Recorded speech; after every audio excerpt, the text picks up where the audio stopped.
चलिए let's start.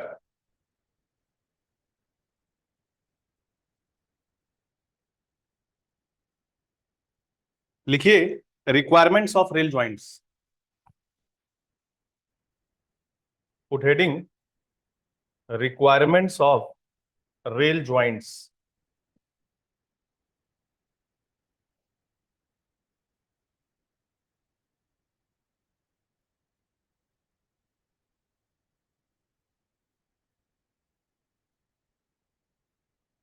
Requirements of rail joints. इसके अंदर लिखिए rail joints form the weakest part of the track.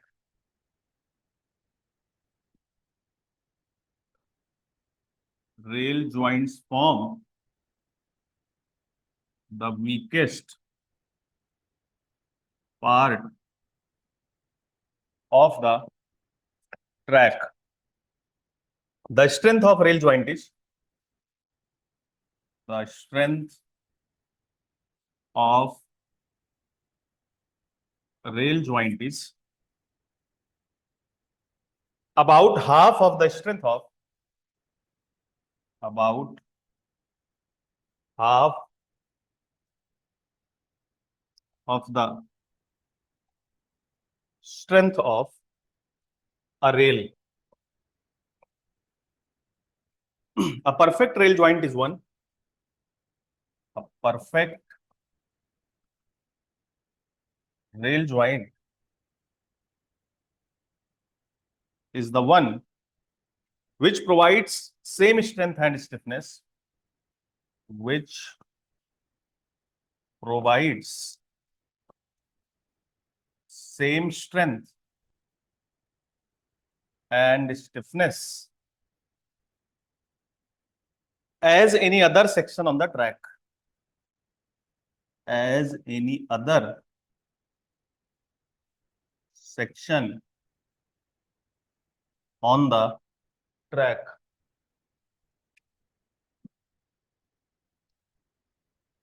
As any other section on the track.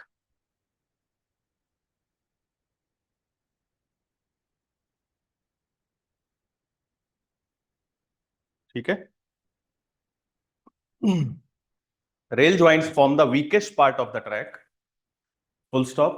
The strength of rail joint is about half of the strength of rail. A perfect rail joint is the one which provides same strength and stiffness as any other section on the track. Self explanatory statement है, इसमें कुछ समझाने वाली बात है नहीं, पहले भी हम इसको समझ चुके हैं कि जो रेल ज्वाइंट्स हैं they are going to form weakest part of the track, क्योंकि यहां पे डिसकंटिन्यूटी इन द मटेरियल आएगा। Because of that it will not be strong, rather it will be weakest part of the track. The strength of rail joint is about half. Exam में question पूछता है जो joint की strength है that is about half of the strength of a rail.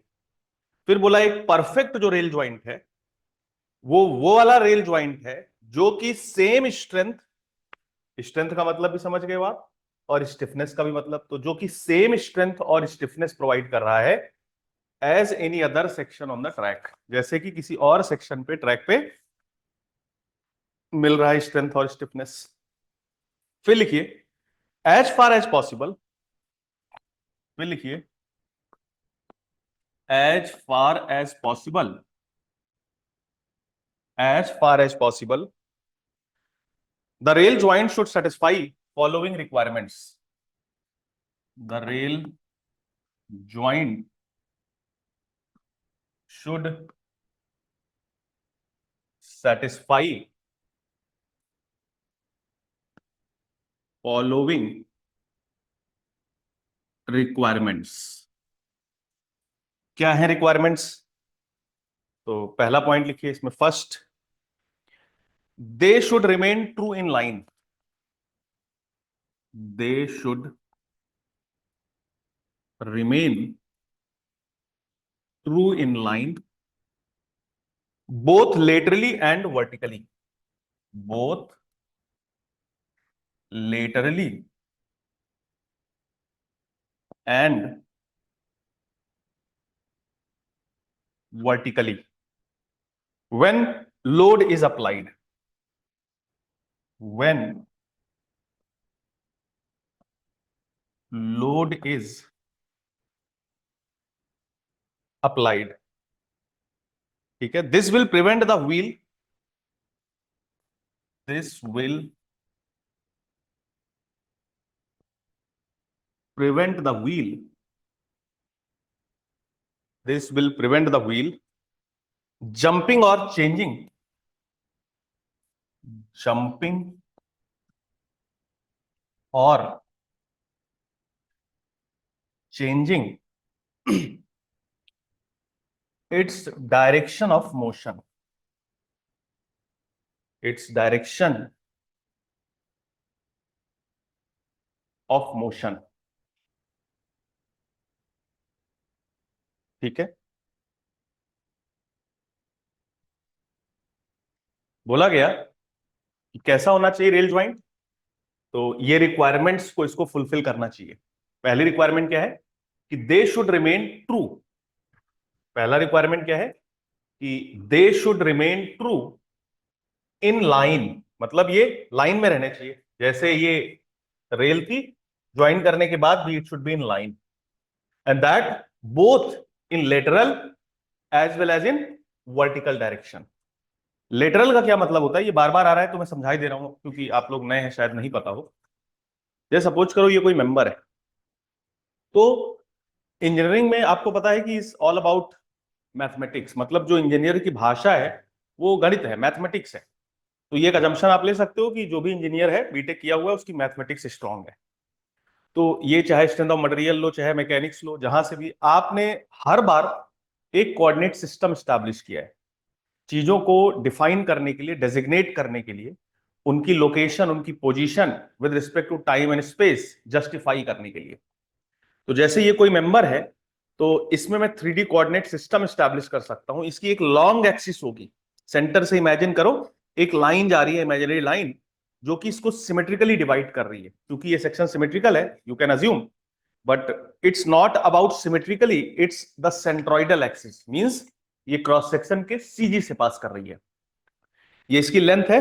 तो ये जो long axis है इसको बोलते हैं टेक्निकली लॉन्गिट्यूडिनल एक्सिस। और लॉन्गिट्यूडिनल एक्सिस के परपेंडिकुलर जितनी भी डायरेक्शंस हैं, they are all called as lateral directions. उन सबको हम क्या बोलते हैं, lateral directions. All the infinite directions which are perpendicular to this longitudinal axis. But for our interest, for representation 3D coordinate system, हम y, x और z तीन ही में इंटरेस्टेड है। तो अगर मैं लेटरल की बात करूं तो यहां पे देखो, ये क्रॉस सेक्शन है, ये इसका x बोल रहा हूं मैं, जो हॉरिजॉन्टल है, और जो वर्टिकल है वो y बोल रहा हूं, और जो परपेंडिकुलर है उसको z बोल रहा हूं। तो जिसपे लोड लगता है उसको जनरली रेलवे में ट्रांसवर्स बोल देते हैं। ये कोई ऐसा रूल है नहीं, सेट ऑफ रूल। जिसपे लोड नहीं है या माइनर लोड्स हैं उनको हम लेटरल बोल देते हैं।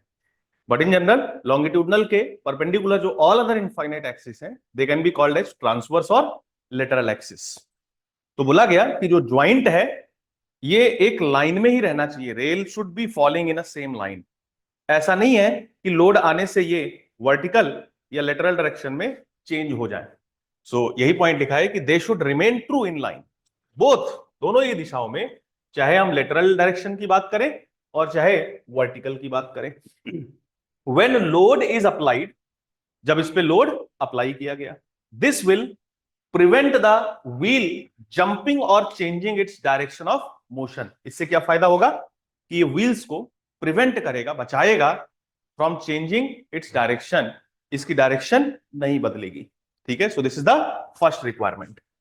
फिर दूसरा लिखिए, second, it should be as strong as the rail, it should be as strong as the rail.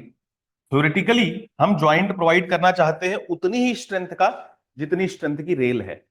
Theoretically तो हम रेल की भी स्ट्रेंथ ज्यादा डिजाइन करके प्रोवाइड करना चाहते हैं जब वेल्डिंग वगैरह करेंगे। क्यों? क्योंकि हम ये चाह रहे हैं कि ज्वाइंट नहीं फेल हो।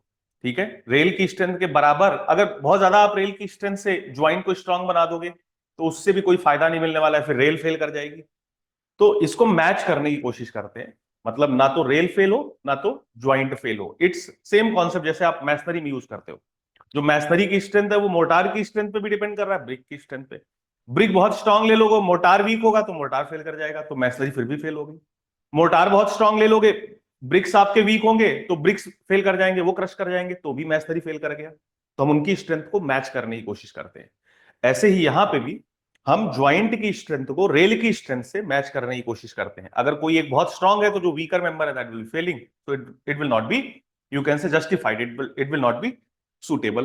तो ये उतना स्ट्रांग होना चाहिए जितना कि रेल होती है, ये हम कोशिश करेंगे। फिर तीसरी रिक्वायरमेंट क्या है? It should be elastic as other portion of the track. It should be elastic, it should be elastic as the other portion, as the other portion of the track। बोला गया कि ये इलास्टिक होना चाहिए किस तरीके से? जैसे कि ट्रैक्स के बाकी पोर्शंस हैं। क्यों? Because any change in elasticity, because any change in elasticity, because any change in elasticity will affect the transmission of wave in the rail, will affect the transmission, will affect the transmission of wave in the rail, ठीक है, resulting into an impact on the joint, resulting into an impact on the joint। बोला गया कि जो joint है ये उतना ही elastic होना चाहिए जितना कि ट्रैक का बाकी पोर्शन है। सेम इलास्टिसिटी होनी चाहिए। Elasticity means getting back to its original condition. Now what will happen, ये जैसे रेल है तो जब इस पे व्हील लोड आएगा तो ये कुछ डिफॉर्म हो जाएगा। ये डिफॉर्मेशन इतना ज्यादा नहीं होगा, this will be with in elastic limit, this will be very minute, like 0.12%, 0.1%, 0.05% like this, ये बहुत कम होगा। बट हम इसको समझने के लिए ऐसे एग्जैगरेट कर दे रहे हैं। तो ये इस तरीके से डिफॉर्म होगा, और जब ये व्हील आगे चला जाएगा तो हमारी रिक्वायरमेंट क्या है कि this rail should be coming back to its original condition quickly. इसी वजह से तो हमने स्टील चूज किया है, पीछे लिखवाया आपको नोट पे मैंने। This is the reason we have chosen steel. Steel is highly elastic material. जैसे अगर कोई पूछे आपसे रबर ज्यादा इलास्टिक है या स्टील ज्यादा इलास्टिक है, क्या आंसर देंगे बताइए? Let me check your understanding, बताइए चैट बॉक्स में। ज्यादा ज्यादा इलास्टिक कौन सा है? Steel. Steel is much more elastic. Elasticity is the property by virtue of which a material tries to retain its original shape and size। तो अगर आप रबर को इलोंगेट करोगे तो जब इसको छोड़ोगे, means when you will B removing the loads, तो आप फील कर सकते हो कि ये वापस आ रहा है, you can see that. But still with in fraction of second will be regaining it's original condition. आपको फील भी नहीं होगा, तुरंत माइक्रो सेकेंड्स में अपनी ओरिजिनल कंडीशन में आ जाएगा। So that's why I'm saying it is highly elastic, very much elastic। तो ये वजह थी हमने स्टील चूज किया है, so that this elasticity should be maintained, and not only rails but all the portions, all the components of permanent way are chosen in that manner so that they can offer elasticity to the track। चाहे वो rails हैं, चाहे वो slippers हैं, चाहे वो fasteners हैं, चाहे वो बलास्ट है, any of them are chosen suitably so that the track elasticity is maintained। this elasticity is very essential characteristic। अगर ट्रैक इलास्टिक नहीं होगा तो वाइब्रेशंस ज्यादा क्रिएट होंगे, बोज एंड वाइब्रेशंस को ये एब्जॉर्ब नहीं कर पाएगा। अगर बहुत रिजिड हम चूज कर लें कि डिफ्लेक्शन ही नहीं हो तब भी वाइब्रेशंस आएंगे, बहुत अनकंफर्टेबल राइड मिलेगी आपको, जर्नी मिलेगी। So elasticity is essential, because of this we are going to get, you can say, smooth ride quality या कंफर्टेबल जर्नी। तो ये बोला गया कि it should be elastic on the as the other portion of the track, जैसे कि बाकी portion है ट्रैक के। बिकॉज क्यों? क्योंकि एनी चेंज इन इलास्टिसिटी, क्योंकि अगर कोई चेंज इन इलास्टिसिटी होगा will affect the transmission of wave in the rail. तो ये रेल्स में वेव के ट्रांसमिशन को अफेक्ट करेगा। आगे बताऊंगा आपको वेव थ्योरी। तो ये जो जो रेल है ना, जब इस पे व्हील आएगा, so it will be something like this, forming a wave. Wave propagation होगा। तो ये वेव प्रोपगेशन सही से हो, ये हिंडर ना हो, ये बाधित ना हो, otherwise this will be causing problem. ये आपको क्रीप में समझाऊंगा मैं। ठीक है। तो ये टेक्निकल रीजन लिखा है यहां पे इसका, कि change in elasticity will affect the transmission of wave in the rails में, जिसकी वजह से resulting into an impact on the joint, जिसकी वजह से ज्वाइंट्स पे इंपैक्ट बढ़ जाएगा। ये मिटा दिया मैंने यार, आ सकता है। हाँ, देखो ये क्या करेगा, ये इंपैक्ट क्रिएट कर रहा है ना। अब पहले तो केवल इरेगुलरिटीज की वजह से इंपैक्ट आ रहा था, अब इस पे भी पहिया हिट करेगा, so this is also going to increase this impact. तो इस वजह से ये कार्य किया गया। ठीक है, वेरी गुड, सबने सही आंसर दिया। Steel is highly elastic. अच्छा, कौन सा ज्यादा डक्टाइल है? स्टील ज्यादा डक्टाइल है या रबर? बताइए, स्टील ज्यादा डक्टाइल है या रबर? ये सारे क्वेश्चंस आते हैं, स्टील ज्यादा डक्टाइल है या रबर? बताइए, स्टील ज्यादा डक्टाइल है या रबर? सब लोग बताइए।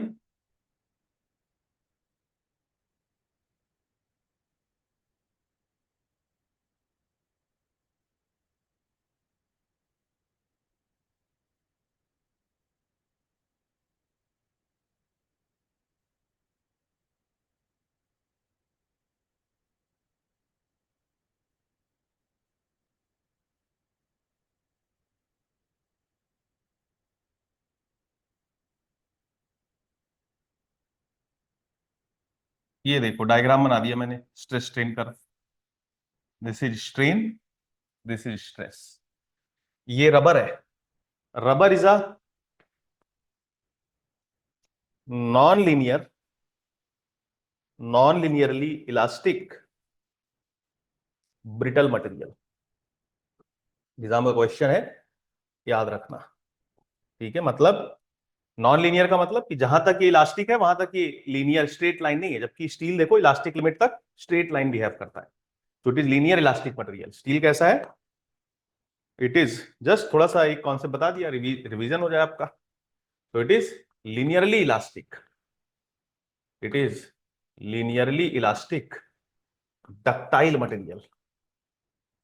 जो स्टील है, it is linearly elastic ductile material. Ductility या ब्रिटलनेस हम देख रहे हैं इस पोस्ट इलास्टिक स्ट्रेन से। यहां पे ये जो पोस्ट इलास्टिक स्ट्रेन है, this is less than 5%, that's why I am calling it to be brittle. ये इलास्टिक लिमिट के बाद जो स्टील में, कलर चेंज कर दे रहा हूं, इलास्टिक लिमिट के बाद जो स्टील में आपको स्ट्रेन नजर आ रहा है, दिस इज क्वाइट ह्यूज। इसमें ये जो पोस्ट इलास्टिक स्ट्रेन है, this is more than 5%, that's why it is ductile. Rubber is brittle. Very good, सही आंसर दिया आपने। एक बच्चे ने गलत आंसर दिया बेटा। ज्यादा डक्टाइल कौन सा है? Steel. Ductility is not the elongation, ductility is the plastic या परमानेंट इलोंगेशन। जो नॉन रिकवरेबल डिफॉर्मेशन है वो ज्यादा होगा तो बोलेंगे डक्टाइल है, उसमें इलास्टिक डिफॉर्मेशन से मतलब नहीं है। ठीक है, चलिए, I hope all this things are clear. ठीक है, इसको बनाना है, बना रहे हैं आप लोग? छोड़ दे रहा हूं मैं, 1 मिनट बना लीजिए।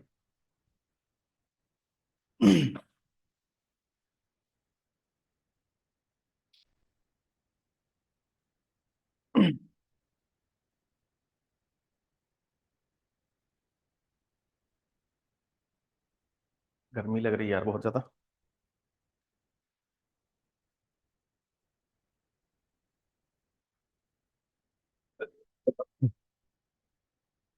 आगे बढ़े। देखो, मैं आपके कॉन्सेप्ट जहां भी सिविल इंजीनियरिंग के और कॉन्सेप्ट आते हैं एग्जाम पॉइंट ऑफ व्यू से, वो रिवाइज करा देता हूं वहीं पे। ऐसे ही तो पढ़ते हो, अच्छी पढ़ाई यही होती है। ठीक है, रिवाइज हो गया आपका, ये भी एक क्वेश्चन तैयार हो गया, करना ही क्या, इसमें क्या ही नुकसान है। ठीक है, चलिए। Now put heading selection of rails. Heading डालिए selection of rails. Selection of rails, rails को सिलेक्ट कैसे करते हैं? तो लिखिए इसके अंदर, a rail is designated by its weight per unit length. ये हम पहले ही समझ चुके हैं।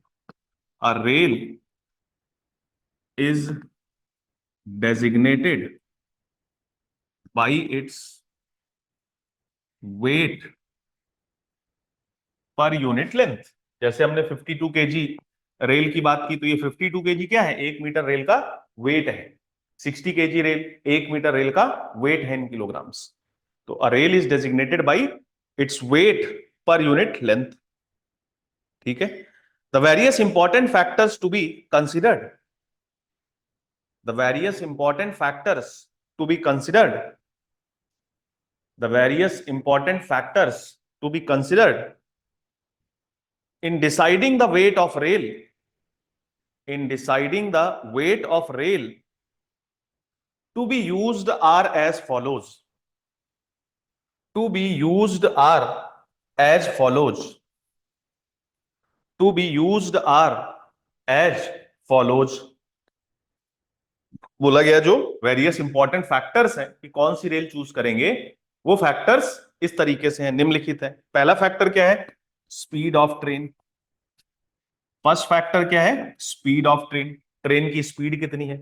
Higher speed means higher impact, ऐसे तमाचा मारूं कम लगेगा, ज्यादा स्पीड से मारूं ज्यादा लगेगा। Kinetic energy will be more, energy transfer will be more, momentum will be more, momentum transfer will be more, impact will be more. Dynamic effect of moving load is what you call impact.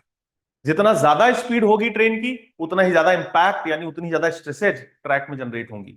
तो ये एक important consideration है, factor है, जिससे हम rail की wait को या रेल की टाइप को चूज करने में, सॉरी, रेल के वेट को या रेल के टाइप को चूज कर रहे हैं। वेट जितना रखोगे स्ट्रांग उतना ही हो जाएगा। ये क्या बोल दिया मैंने, तो ये डिजाइन में ही तो करते हो। डिजाइन का कोर कॉन्सेप्ट क्या है, डिजाइनिंग आप करते हो तो देखो, स्ट्रेस क्या होता है, force by area. General concept में बता रहा हूं। तो आप ये एरिया निकालते हो P बाई स्ट्रेस, और ये हो जाता है अलाउबल या permissible, permissible something like this. जैसे WSM में इसको वर्किंग स्ट्रेसेस बोलते हैं। तो इसका क्या मतलब है कि ये लोड कितना है, इस लोड को रजिस्ट करने के लिए वो मटेरियल जिसकी क्षमता इतनी है, जिसकी कैपेबिलिटी इतनी है, जिसकी स्ट्रेंथ इतनी है, उसका कितना अमाउंट मुझे प्रोवाइड करना है, is the basic of design. यही है design. Design means to assign sizes. Design का मतलब होता है साइजेस को असाइन करना। जैसे आप बीम को डिजाइन करते हो तो बीम की डेप्थ, बीम की विड्थ निकालते हो। कॉलम को डिजाइन करते हो, कॉलम का डायमीटर या कॉलम की विड्थ और कॉलम का जो डेप्थ है वो निकालते हो। Design means to assign sizes. आपने बोल्ट की डिजाइन की, नंबर ऑफ बोल्ट्स निकाले, बोल्ट्स के डायमीटर निकाले। आपने टेंशन मेंबर की डिजाइन की, टेंशन मेंबर का साइज निकाला कि इतना एरिया का ये वाला टेंशन मेंबर प्रोवाइड करो। आपने बीम की डिजाइन की स्टील में, आपने उसका सेक्शन मॉडुलस डिफाइन किया कि भैया इतने लोड के लिए इतने सेक्शन मॉडुलस या आई वैल्यू वाला सेक्शन मुझे चाहिए। तो design means all the time to assign sizes, and this size is assigned on the basis of cost and safety. हम चाहते हैं कि हमारा जो डिजाइन है वो लोड्स को विथस्टैंड कर सके, it should be safe in all possible stress conditions, and as well as it should be economical, it should not be costly. तो यही है कोर ऑफ डिजाइन। तो ये एरिया स्टील में क्या है, मटेरियल कितना प्रोवाइड कर रहे हो उसको किलो के भाव से, वेट के भाव से प्रोवाइड कर रहे हैं। जितना ज्यादा आप वेट बढ़ाओगे मतलब ये मटेरियल आप बढ़ाते जा रहे हो। तो जितनी ज्यादा स्पीड ऑफ ट्रेन होगी उतना ज्यादा इंपैक्ट जनरेट होगा, उतनी ही ज्यादा स्ट्रेसेस जनरेट होंगी, और उसको काउंटर करने के लिए उतना ही हैवी सेक्शन आपको प्रोवाइड करना पड़ेगा। तो पहला फैक्टर क्या है, स्पीड ऑफ ट्रेन। दूसरा फैक्टर लिखिए, second factor, the gauge of the track, the gauge of the track. जो ट्रैक है उसका गेज, गेज मतलब जो क्लियर डिस्टेंस है या रनिंग फेसेज के बीच का गैप है बिटवीन टू पैरेलल रेल्स, उसको गेज बोल रहे हैं। सिखा चुका हूं आपको, अगर गेज डिस्टेंस बढ़ेगी तो स्टेबिलिटी बढ़ेगी। याद करो, सेंट्रीफ्यूगल रेशियो से एग्जैक्टली आप इसको रिलेट करते हो। याद करो, इसको इस तरीके से हमने समझा था, समथिंग लाइक दिस, कि जो P बाई W है आपने हाईवे में किया था, if it is less than P by 2H then there will not be any overturning. तो कोई ओवर टर्निंग नहीं होगी, then there will not be any overturning. अब रेलवे में गेज क्या है, ये दो व्हील्स के बीच का गैप, यही गेज है। तो जितना ज्यादा ये वैल्यू बढ़ेगा, ये वैल्यू जितना ज्यादा बढ़ेगा तो ये सेफ्टी बढ़ती जाएगी, मतलब P by W will be less than this. ठीक है, तो ये हम अचीव करना चाह रहे हैं। ये हाईवे से मैंने रिलेट करके बताया जो उसका अल्टीमेट लॉजिक है। तो गेज बढ़ेगा तो स्टेबिलिटी बढ़ेगी, गेज बढ़ेगा तो स्टेबिलिटी बढ़ेगी। ऐसे ही जो CG की हाइट है वो बढ़ेगी तो स्टेबिलिटी कम होगी। तो जब आप खन्ना एंड जुस्तो पढ़ोगे हाईवे इंजीनियरिंग, तो सुपर एलिवेशन में वो स्पेशल कंसिडरेशन लेता है कि ऐसा कोई अगर ट्रक है या ट्रेलर है जिसके अंदर लेस डेंस मटेरियल की लोडिंग की गई है, जैसे भूसा ठूस ठूस के भर दिया है आपने या कॉटन भर दिया है, तो देखा होगा आपने भूसा लाद देते हैं बहुत सारा ऊंचाई तक, तो सीजी शिफ्ट हो जाता है, हायर सीजी हो जाता है, तो टॉपल करने की पॉसिबिलिटी यानी उसके ओवरटर्न या लुढ़कने की पॉसिबिलिटी बढ़ जाती है। तो अगर एच बढ़ेगा तो स्टेबिलिटी व्हीकल की कम हो जाएगी। इसीलिए जो high speed formula 1 racing cars होती हैं वो देखो एकदम ऐसा लगता है ड्राइवर बैठा हुआ है जमीन में, इस एच की वैल्यू को कम रखने की कोशिश करते हैं, so that more and more stability is obtained. Same वही लॉजिक यहां पे है, अगर गेज डिस्टेंस बढ़ेगा तो स्टेबिलिटी बढ़ेगा। ठीक है, अगर गेज डिस्टेंस बढ़ेगा तो स्टेबिलिटी बढ़ेगा। तो ये भी एक फैक्टर है, अगर हायर गेज होगा तो हायर डिजाइन स्पीड होगी, परमिसिबल स्पीड होगी, सैंक्शन स्पीड होगी, अलाउबल स्पीड होगी, सबका एक ही मतलब है। तो आप उसके हिसाब से रेल का वेट चूज कर रहे हो। और आपने देखा है कि हमने बीजी में हायर वेट का रेल रखा है 60 केजी, 52 केजी, एमजी में हमने कम वेट का रेल रखा है, एनजी में हमने उससे भी कम वेट का रेल रखा है। और गेज तो सब कुछ डिसाइड कर रहा है ना, गेज बदलेगा तो उसके ऊपर सिखाया था आपको और उसके नीचे सब कुछ बदल जाएगा, ट्रेन भी बदल जाएगी और नीचे का ट्रैक भी बदल जाएगा। Third factor, the axle load and nature of traffic. The axle load and nature of traffic, the axle load and nature of traffic. जो एक्सल लोड है और जो नेचर ऑफ ट्रैफिक है वो भी डिसाइड कर रहा है। हमारे यहाँ ठंड है सर, यहाँ पे भी बारिश हो रही है यार। ठीक है, आओ यहीं पढ़ते हैं सर, मौसम मस्त है। ठीक है भाई, तो भाई आ जाऊं मैं। ठीक है चलिए। So the axle load and nature of traffic, this is also deciding the selection of rail. कौन सा रेल आप चूज कर रहे हो ये इस पे भी डिपेंड करेगा कि एक्सल लोड कितना। आई होप कि आपको एक्सल लोड पता है। काम का एक्सल लोड बता दे रहा हूं फिर से, एक्सल लोड तो आप जानते ही हो। काम का एक्सल लोड मैं फिर से बता दे रहा हूं। हाईवे में आपने इस तरीके से पढ़ा होगा एक्सल लोड। ये एक व्हील एक साइड, दो व्हील एक साइड, टेंडम एक्सल इसको बोलते हैं, इसको बोलते हैं ट्राइडम एक्सल।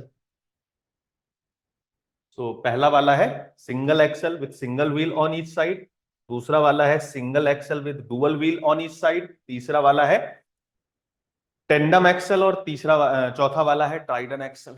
यहाँ पे जो स्टैंडर्ड एक्सल लोड होता है वो कितना होता है 65 किलो न्यूटन, यहाँ पे कितना होता है 80 किलो न्यूटन, यहाँ पे कितना होता है 148 किलो न्यूटन, यहाँ पे कितना होता है 224 kilo Newton.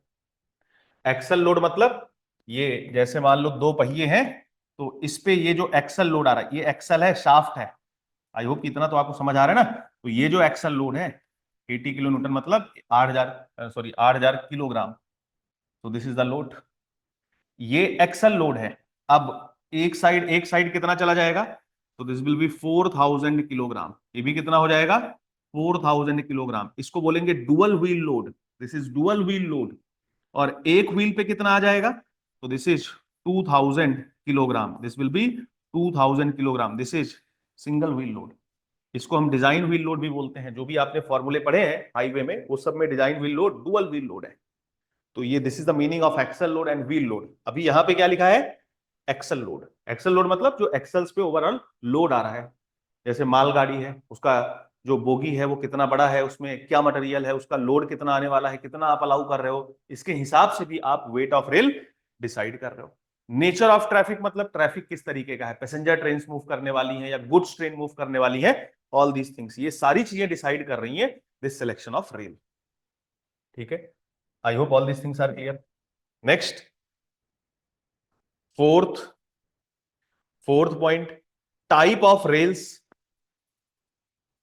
Type of rails आप कौन सी चूज कर रहे हो, दैट इज जो डबल हेडेड रेल है या जो बुल हेडेड रेल है या जो फ्लैट फुटेड रेल है, ये भी आपके सिलेक्शन को अफेक्ट कर रहा है। This is also affecting your selection.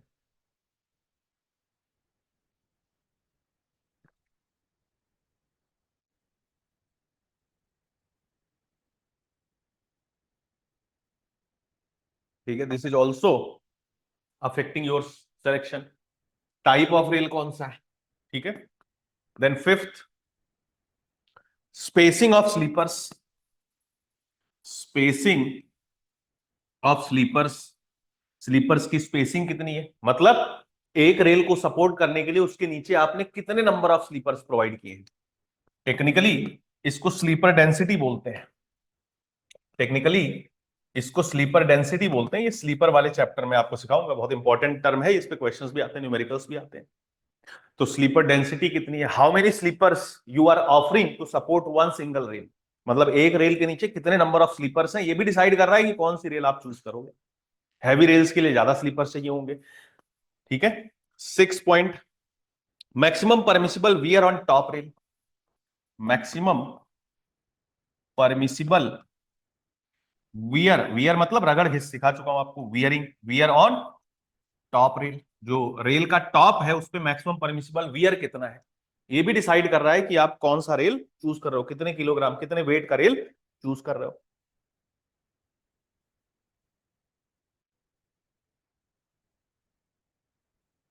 ठंड कहां पड़ रही होगी यार, ठंड तो नहीं पड़ रही होगी, मौसम ठीक होगा तुम्हारे यहाँ। चलो वैसे ठंडी ज्यादा पसंद नहीं है मुझको यार, ठीक है आगे बढ़े। Maximum permissible wear on top rail. अब यहाँ पे नोट लिखिए एक, यहाँ पे एक नोट लिखिए क्योंकि एग्जाम का क्वेश्चन है, ठीक है। देखिए 5% of weight of, sorry, maximum permissible wear, या रुको एक मिनट, ये कहीं नीचे लिखा हुआ है और अच्छे से लिखवाता हूँ, गिव मी अ मिनट।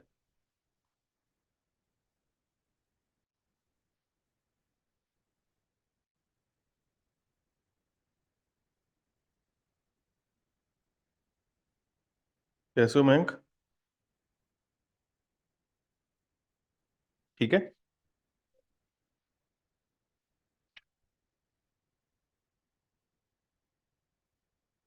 लिखो इन इंडिया, नोट में लिखो in India, in India, in India the prescribed limit, the prescribed limit, the prescribed limit for wear is 5% of weight of rail, limit is 5% of weight of rail, is 5% of weight of rail, ठीक है। Because all the wear takes place, because all the wear, all the wear takes place, because all the wear takes place in the head, in the head, because all the wear takes place in the head, in the head, which contains 35 to 40% of the metal in rail, which contains 35 to 40% of metal in rail,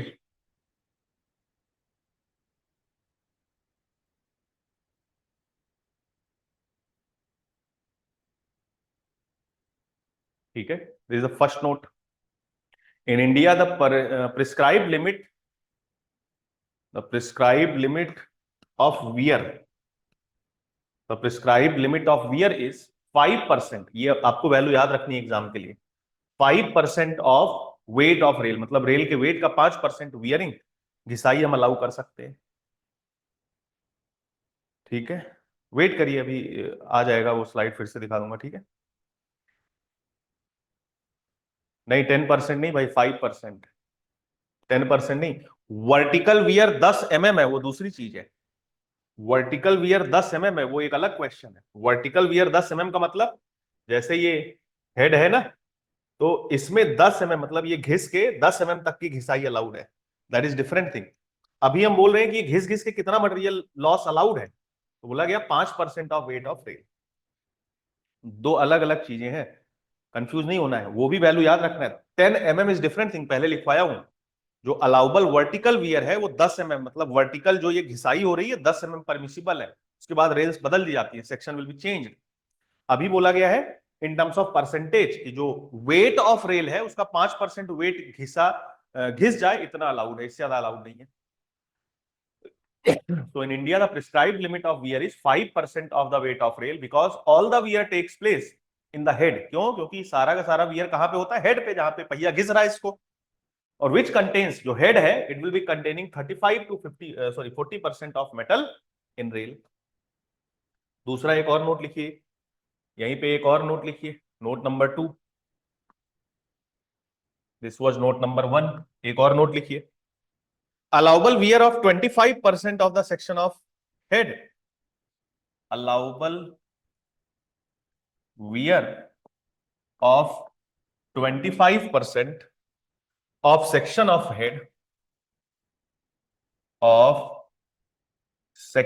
head is also exceptionally adopted, is also exceptionally adopted, is also exceptionally adopted। ठीक है, बोला गया कि exceptional cases में 25% तक of section of head. अब ये पूरे रेल की नहीं बात कर रहे हैं, पूरे रेल की नहीं बात कर रहे हैं, वो 5% पूरे रेल का वेट का था। ये जो 25% है, ये पूरे रेल की नहीं बात कर रहे हैं, केवल हेड की बात कर रहे हैं। तो बोला गया allowable wear of 25% of section of head is also exceptionally adopted. Sir I want to screenshot of first slide. Wait करो बेटा, अभी ला रहा हूं। सर मैक्सिमम परमिसिबल वियर, ठीक है। आगे बढ़े, लिख लिया। अब मैं जल्दी जल्दी बढ़ूंगा भाई, मैं लिख रहा हूं तो मेरे साथ आपको लिख लेना चाहिए, अब इतना नहीं टाइम दूंगा मैं, ठीक है। और ऐसे लिखूंगा भी नहीं, मन कर रहा है तो लिख दे रहा हूं बस, ठीक है। आपको लिखवाऊंगा ही मैं ज्यादातर, ठीक है। ये पहला स्लाइड है भाई।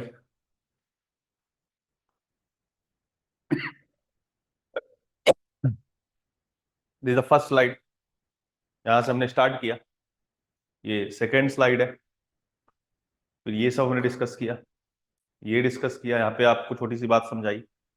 फिर ये next topic selection of rails, इसको हमने डिस्कस किया, इसके बारे में सारी चीजें लिख ली। लास्ट में ये नोट लिखा, एग्जाम में क्वेश्चन आता है। सबसे इंपॉर्टेंट इसमें ये पॉइंट है, दिस शुड बी रिमेंबर्ड, ठीक है। फिर आगे लिखिए, नेक्स्ट पॉइंट लिखिए, इसके बाद लिखिए,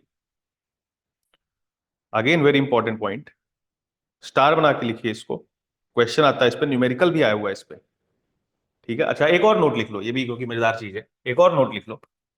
थर्ड नोट लिखिए, it is evident that, it is evident that it is evident that it is evident that heavier the rail, heavier the rail, comma, bigger would be section, bigger would be section, bigger would be section, bigger would be section, and higher would be its load carrying capacity, and higher would be its load carrying, its load carrying capacity, and higher would be its load carrying capacity।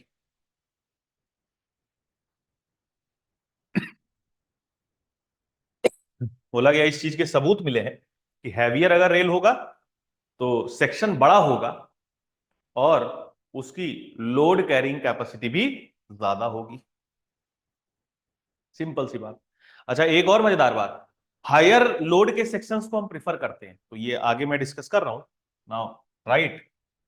यहां पे लिखिए, note के बाद की बात कर रहा हूं, लिखिए, अ जनरल रूल अडॉप्टेड, या ऐसे लिखो, ये मत लिखो, आप लिखो इन इंडिया, इन इंडिया,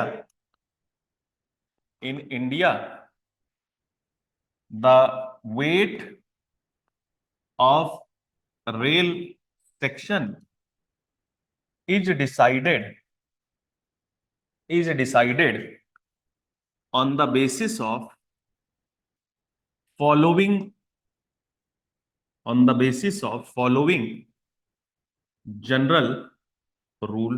और वो रूल क्या है? तो ये रूल क्या है? दिस रूल इज कि weight of the rail in tons, weight of the rail in tons divided by locomotive axle load in tons divided by locomotive axle load in tons is equal to 1 divided by 510। ये आपको याद रखना है, इस पे numericals भी पूछता है कई बार। ये जो किताब में एग्जांपल दिया यही न्यूमेरिकल पूछा है 2-3 बार तो। ठीक है, ये रेशियो बदलने की भी आवश्यकता है आज के टाइम पे। This value should be increased, but अभी तक हम यही ले रहे हैं। और एक और आपको चीज ध्यान रखना है कि heavy sections must be preferred. मतलब जैसे मान लो तुमने इस रूल से निकाला और मान लो आ गया तुम्हारा वेट 44 किलोग्राम, तो तुमको 45 केजी रेल सेक्शन चूज करना चाहिए। पर उससे काफी बेहतर है 52 केजी रेल सेक्शन चूज करना या 60 केजी रेल सेक्शन चूज करना। So heavier rail sections are preferred over lighter ones. क्यों? क्योंकि by experiments it has been observe कि ये बेहतर परफॉर्म करते हैं। In comparison to lighter rail sections, heavier rail sections perform better. तो ये आपको याद रखना है। ठीक है, यहां पे लिखो एग्जाम्पल, यहां पे लिखो एग्जाम्पल। जैसे अगर एक एग्जाम्पल की बात करें तो for a locomotive of axle load, for a locomotive of axle load 22.86 tons, 22.86 tons, the weight of rail required will be, the weight of rail required will be, कैसे निकालोगे? Weight of rail divided by locomotive. अच्छा ये ध्यान देना भैया, locomotive axle load है, wagon नहीं। Locomotive देख रहे हैं, wagons are lighter in comparison to locomotive. Locomotive मतलब इंजन, वैगन मतलब कोच, डब्बा जिसको बोलते हो, बोगी जिसको बोलते हो। So these locomotives are heavier, तो इनके एक्सल लोड से हैवी जो लोड है उसको भी तो कैरी करना है, तो उसके हिसाब से हम रेल्स का वेट डिसाइड कर रहे हैं, ना कि वैगन्स के हिसाब से।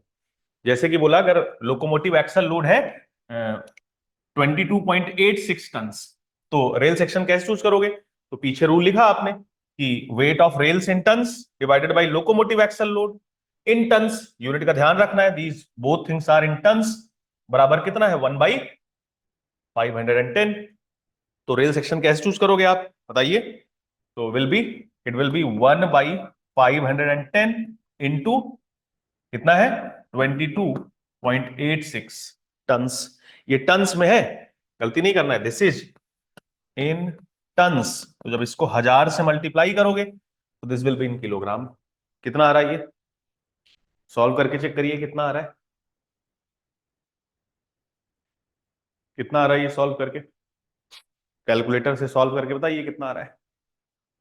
तो 500 का दूना 2000, ये 44 हम लोग कुछ आएगा, 45 हम लोग कुछ। तो दिस विल बी 44.8 किलोग्राम। भैया ये 500 के अप्रोक्सीमेटली है, ये 1000 है, तो 500 का डबल है 1000, तो 42 हम लोग जो भी है उसमें करीब डबल मल्टीप्लाई करना पड़ेगा, और एग्जैक्टली डबल से थोड़ा कम, क्योंकि यहाँ पे 500 नहीं, 500 थोड़ा ज्यादा है डिनोमिनेटर। तो ये कुछ डबल इसका होगा 45 के आसपास, मतलब 45 से कुछ कम आएगा। अगर आपको ऑब्जेक्टिव सॉल्व करना है तो आंसर तो मिल गया, पर एग्जैक्टली आप सॉल्व कर सकते हो। 44.8 केजी। तो आप प्रोवाइड कितना करोगे? सो यू कैन प्रोवाइड, यहां पे मैं लिख रहा हूं, we can provide here in this case, here in this case we can provide we can provide 52 kg और 60 kg रेल सेक्शंस। और यहां पे नोट करके लिख लो जो भी बोला, यहां पे नोट करके लिख लो, ठीक है? कि heavier rails are preferred to light rails. Reason नहीं लिखवा रहा हूं, बस इतना आप लिख लो, बहुत सारे रीजन हैं एक बुक में लिखे, आप पढ़ लेना। Heavier rails are preferred over light rails. Light rails, बल्कि यहाँ पे एक और लिख दे रहा हूं मैं, यहाँ पे एक और लिख दे रहा हूं, so we can provide 45 kg as well. अब हम चूज क्या करेंगे? So this will be chosen. Exam में क्वेश्चन आएगा तो आप ये चूज करोगे। जो आपको मैंने टेबल लिखाई है ना, 2000 standard rails that are used in India, उन्हीं में से आपको आंसर देना है। 45 kg है तो, पर मैंने लिखवाया नहीं इसीलिए। ठीक है, अच्छा ये क्यों हैवियर चूज करते हैं? तो देखो ये बुक में लिखता क्या है कि heavier sections are preferred over the lighter. क्यों? क्योंकि पहला, more powerful locomotives with electric and diesel traction are being increasingly used on Indian railways. तो अब जो लोकोमोटिव्स हैं वो और पावरफुल आ गए, तो इसकी वजह से हैवी सेक्शंस की रिक्वायरमेंट्स है। फिर from maintenance point of view also, अगर मेंटेनेंस की बात करोगे तो भी it is desirable to provide heavier rail section with bigger span between sleepers. तो ये भी डिजायरेबल है कि ज्यादा स्पैन वाले हैवी सेक्शंस प्रोवाइड करने चाहिए आपको। ठीक है, फिर third, the cost of rail varies with its depth but modulus of section which is a measure of strength varies as square of depth and stiffness varies as 1.5 power of depth. Leave it. Depth के हिसाब से बोला गया कि इसकी stiffness, इसकी modulus बढ़ती जाएगी। ठीक है, तो कई सारे रीजन है, मल्टीपल रीजन। आप ऐसे सरल भाषा में समझो कि भैया टेक्नोलॉजिकल एडवांसमेंट का भी तो स्कोप रखना है आपको। कल को अगर बेहतर ट्रेन आएंगी तो उनके लिए भी आपको कुछ फ्यूचर जो ये ग्रोथ है इसको भी अकाउंट में लेके चलना पड़ेगा। तो heavier sections are always preferred and experimentally it has been observed कि heavier sections perform better in comparison to lighter ones. 45 kg भी बहुत सारे हैं, जितने मैंने तुमको लिखवाए हैं उतने ही नहीं है भैया। तुमको तो मैंने 6-7 लिखवाए हैं यार, 60 किलोग्राम, और उसके बाद 52 kg, फिर 90 आर, 75 आर, 60 आर, 50 आर, बस इतने ही तो लिखवाए हैं। There are so many, 35 R है, 40 आर है, देयर आर सो मेनी, बहुत सारे हैं, पर हमने वो लिखे नहीं है। जो मोस्ट इंपॉर्टेंट है वो हमने लिखे हैं। ठीक है, आगे बढ़े, आगे बढ़े। नाउ आई होप ये लिख लिया आपने। Now right defects in rail. Defects in rails, defects in rails. इसमें पहला लिखिए, फर्स्ट वन इज कॉरुगेटेड और रोरिंग रेल्स। कॉरुगेटेड और रोरिंग रेल्स, कॉरुगेटेड और रोरिंग रेल्स। रोड में भी कॉरुगेशन हमने किए हैं। फरो इरिगेशन जब तुमने पढ़ा होगा, इरिगेशन में वहां पे भी कॉरुगेशंस किए हैं हमने। Corrugations means something like this, these are called as corrugations. ये कॉरुगेशंस है। अब ये फिर से मैंने एग्जैगरेटेड व्यू शो कर दिया आपको, रेल में इतना नजर नहीं आएगा।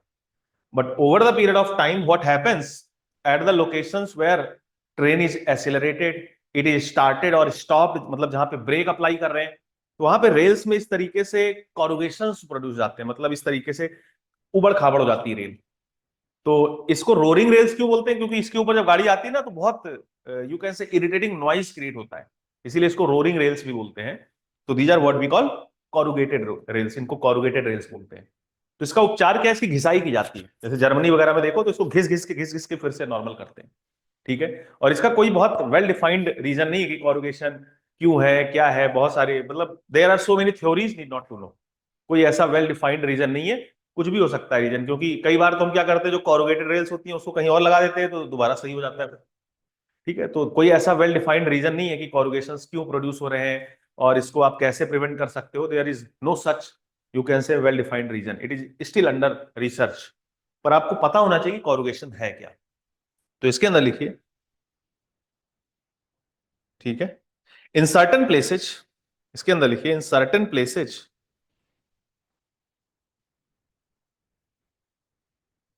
In certain places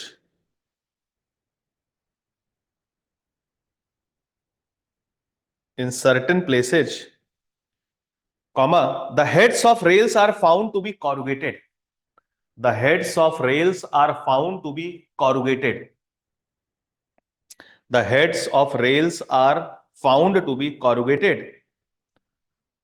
rather than smooth.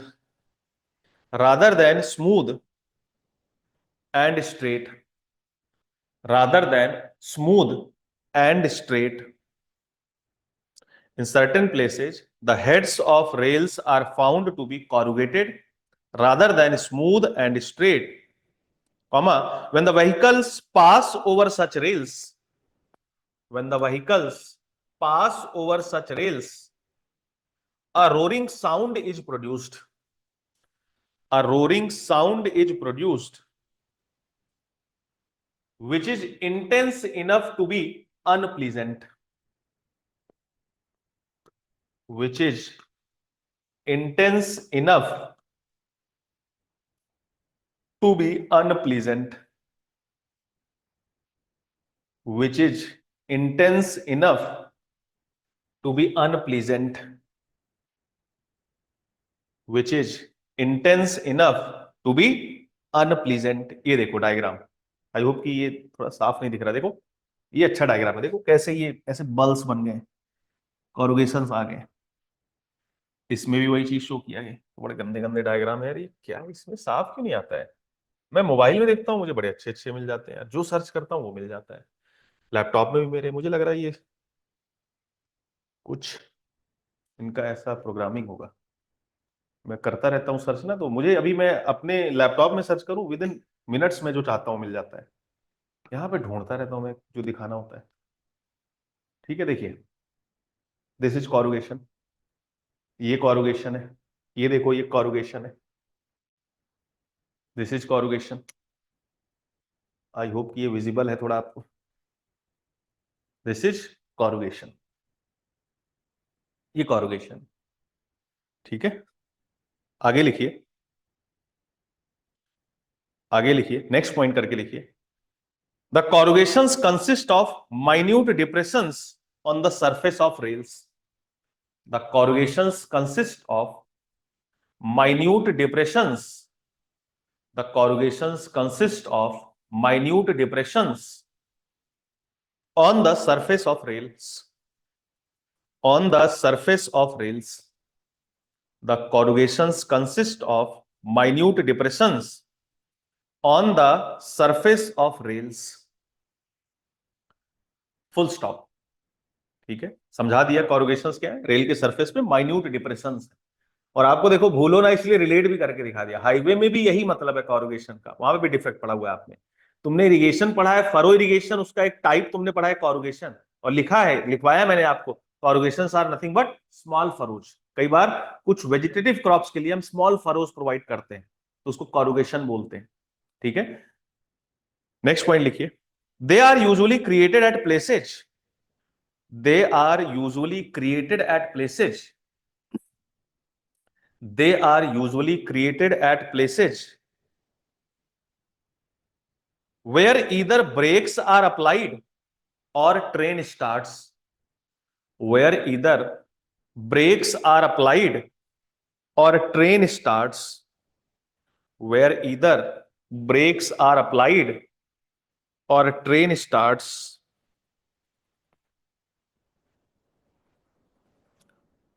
Full stop.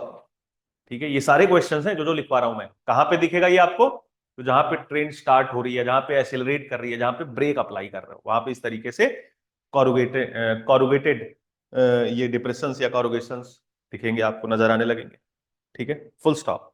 Next point लिखिए। Their shape and size is not definite, their shape and size is not definite, इनका शेप और साइज निश्चित नहीं होता है।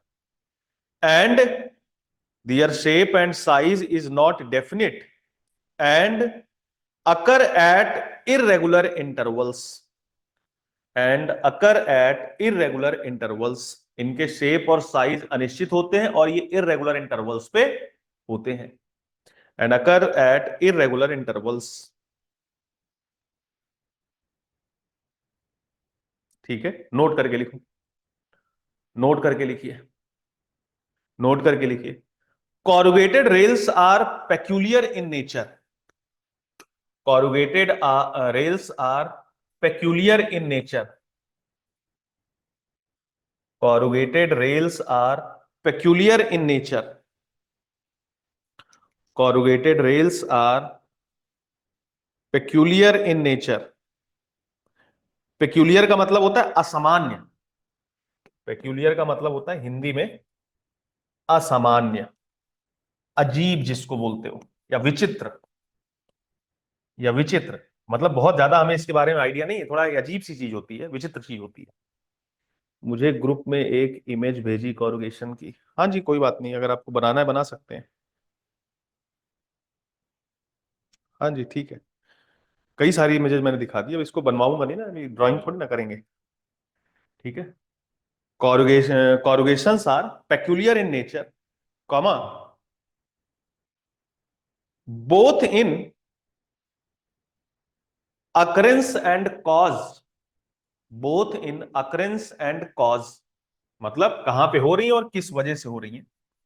Both in occurrence and cause, दोनों ही हिसाब से ये विचित्र है, अजीब है.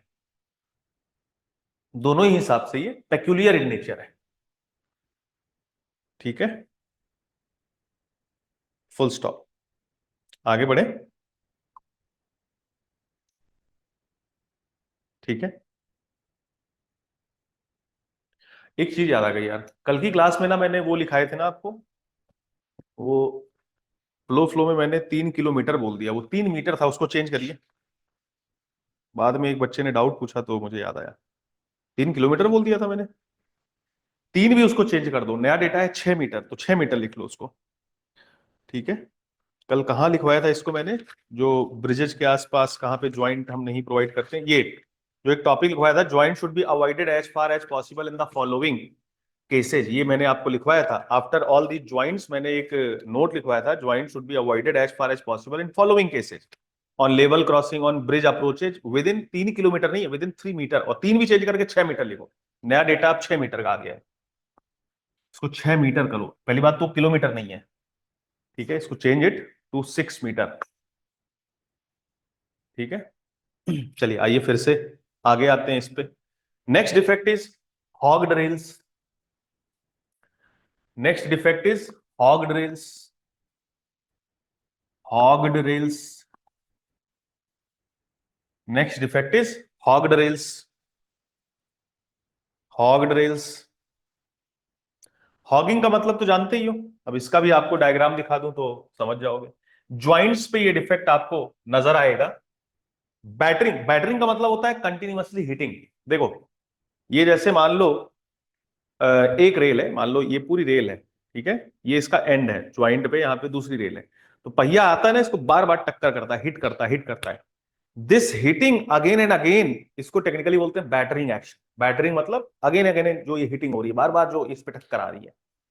तो इस बैटरिंग की वजह से क्या होता है, ये जो रेल्स है ना, इधर देखो, ये रेल्स है, ये जो रनिंग फेस है, समथिंग लाइक दिस, ये बार बार बार बार बार बार बार बार हिट करने की वजह से ऐसे ये हॉक कर जाता है. हॉगिंग तो जानते ही होगी, कैंटिलीवर बीम जैसे हॉक करती है, तो ये हॉक कर जाता है. तो ये भी एक डिफेक्ट है, इसको बोल रहे हैं हॉगिंग ऑफ रेल. तो दूसरा लिखिए हॉग्ड रेल.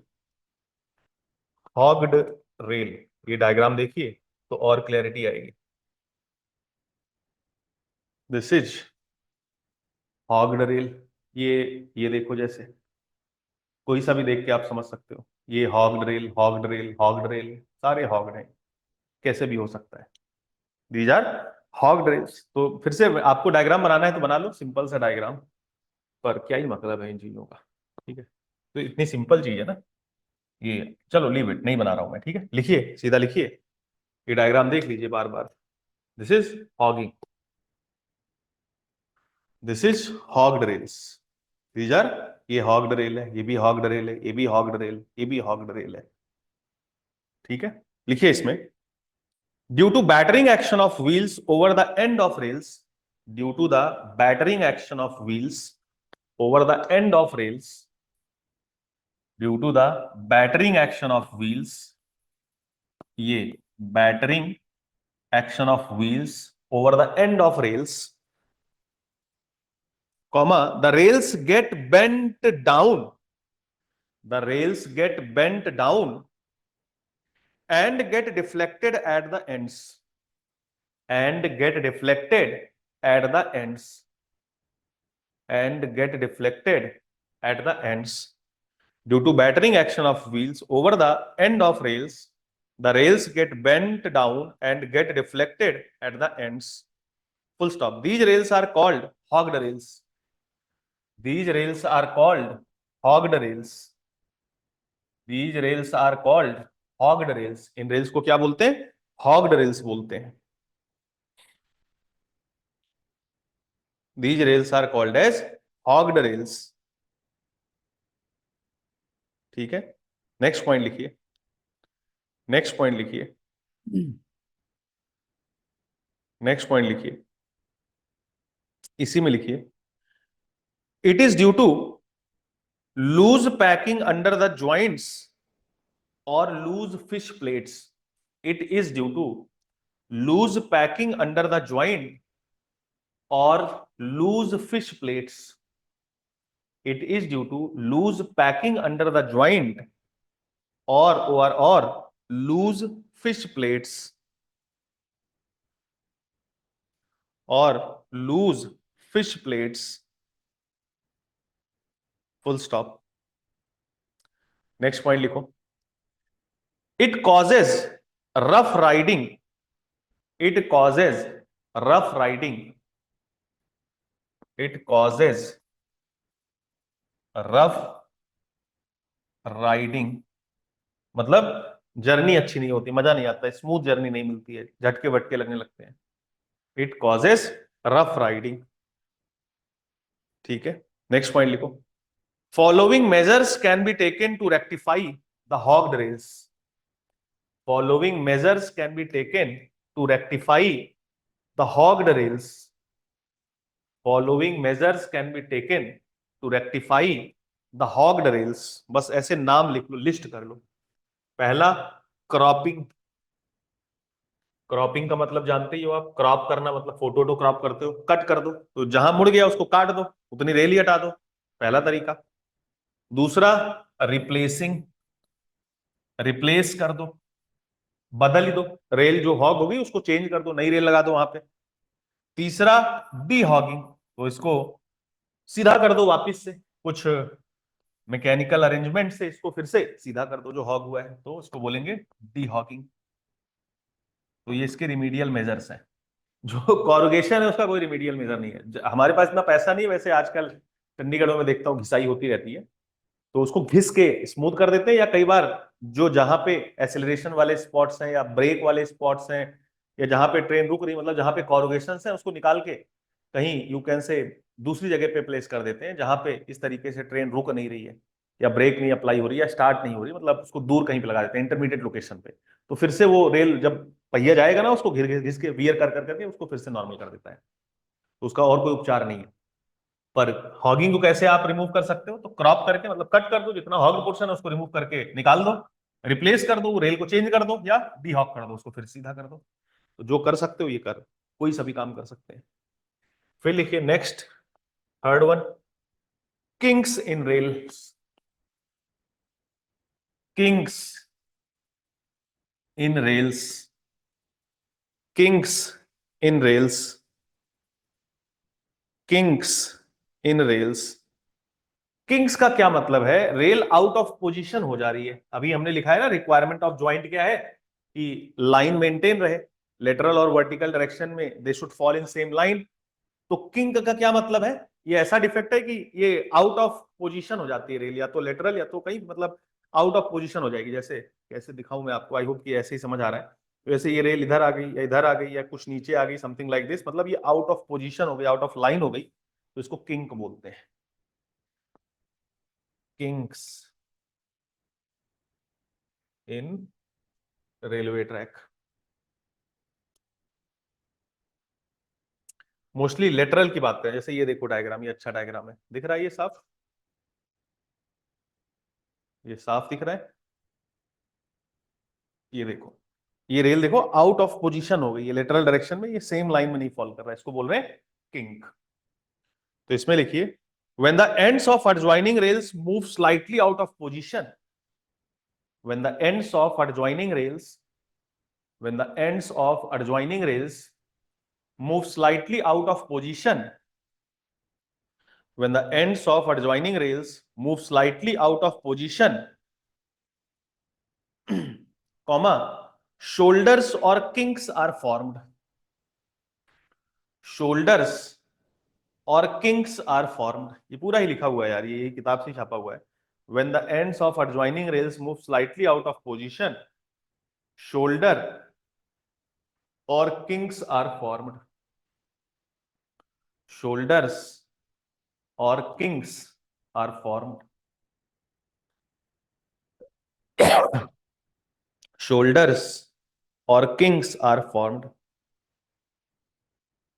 ठीक है. The shoulders or kinks are formed. Next point लिखो.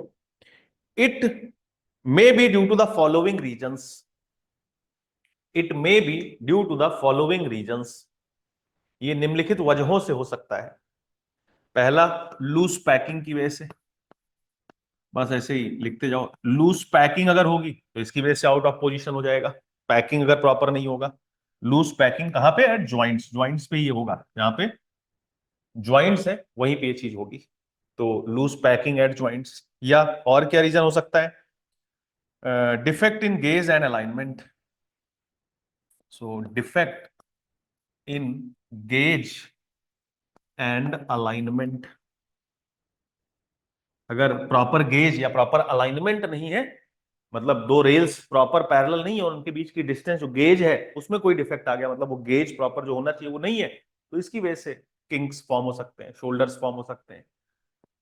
So this is the second reason. Third, defect in cross level at joints. Defect in cross level at joints. Defect in cross level at joints. जहां पे crossing वगैरह है वहां पे ये defect आ सकता है. वहां पे कोई प्रॉब्लम है, डिफेक्ट है, उसकी वजह से हो सकता है. या रेल की अनइवन वियरिंग हो सकती है. So uneven wear of rail head. Uneven wear of rail head. मैंने आपको किताब ही भेज दी है. ऐसा आपको कोई टीचर मिलेगा नहीं जो किताब ही भेजे, देखो बेटा इसे पढ़ाऊंगा मैं. ठीक है, तो मुझे पता है कि मुझे क्या कराना है. किताब से नहीं होता है कुछ. ठीक है, किताब तो बहुत सालों से आपके पास कुछ नहीं हुआ, तो लेकिन मैंने आपकी हेल्प के लिए भेज दिया. अगर आप चाहो तो आप वो बुक रिफर कर सकते हो. ठीक है, पढ़ना है आपको, इसे आपका टाइम नहीं उतना पढ़ने का. ठीक है, uneven wear of rail head. ठीक है, uneven wear of rail heads, ये सब रीजंस हैं. ठीक है, नेक्स्ट लिखिए buckling of rails. Buckling of rails कौन सा था? फोर्थ हो गया शायद. Buckling of rails. Buckling of rails.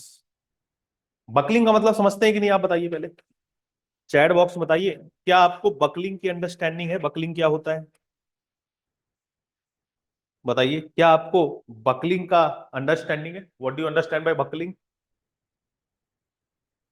बताइए, चैट बॉक्स में रिप्लाई करिए. कॉलम बकल, हाँ जी. बकलिंग का मतलब क्या समझते हैं आप? What do you understand by this buckling?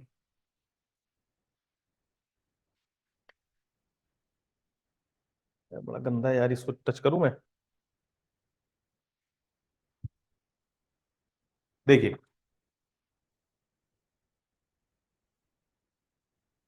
Mayank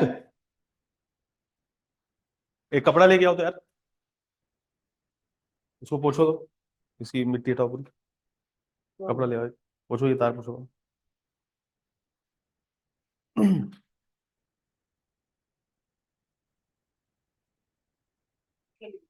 नहीं, इसको पोछो पूरा, यहाँ से यहाँ पे, बस इधर भी. बस जाओ बंद करो इसको. ठीक है, देखो, buckling is a type of failure in compression. सोम में इसको डिटेल में आप करते हो, और ये इंपॉर्टेंट चीज है कि ये मटेरियल का फेलियर नहीं है. This is not the failure of material, rather it is stability failure. ये और टेक्निकल डिटेल्स जाननी है तो एक बाबा थे, यूलर. यूलर एक साइंटिस्ट है. तो इन्होंने 1774 में एक पेपर छापा, प्रतिपादित किया, जिसमें इन्होंने बकलिंग मॉडल दिया. बकलिंग मॉडल इन्होंने समझाया. सोम में ये सब डिस्कस करते हैं हम लोग। तो buckling is not the failure of material, rather it is instability failure.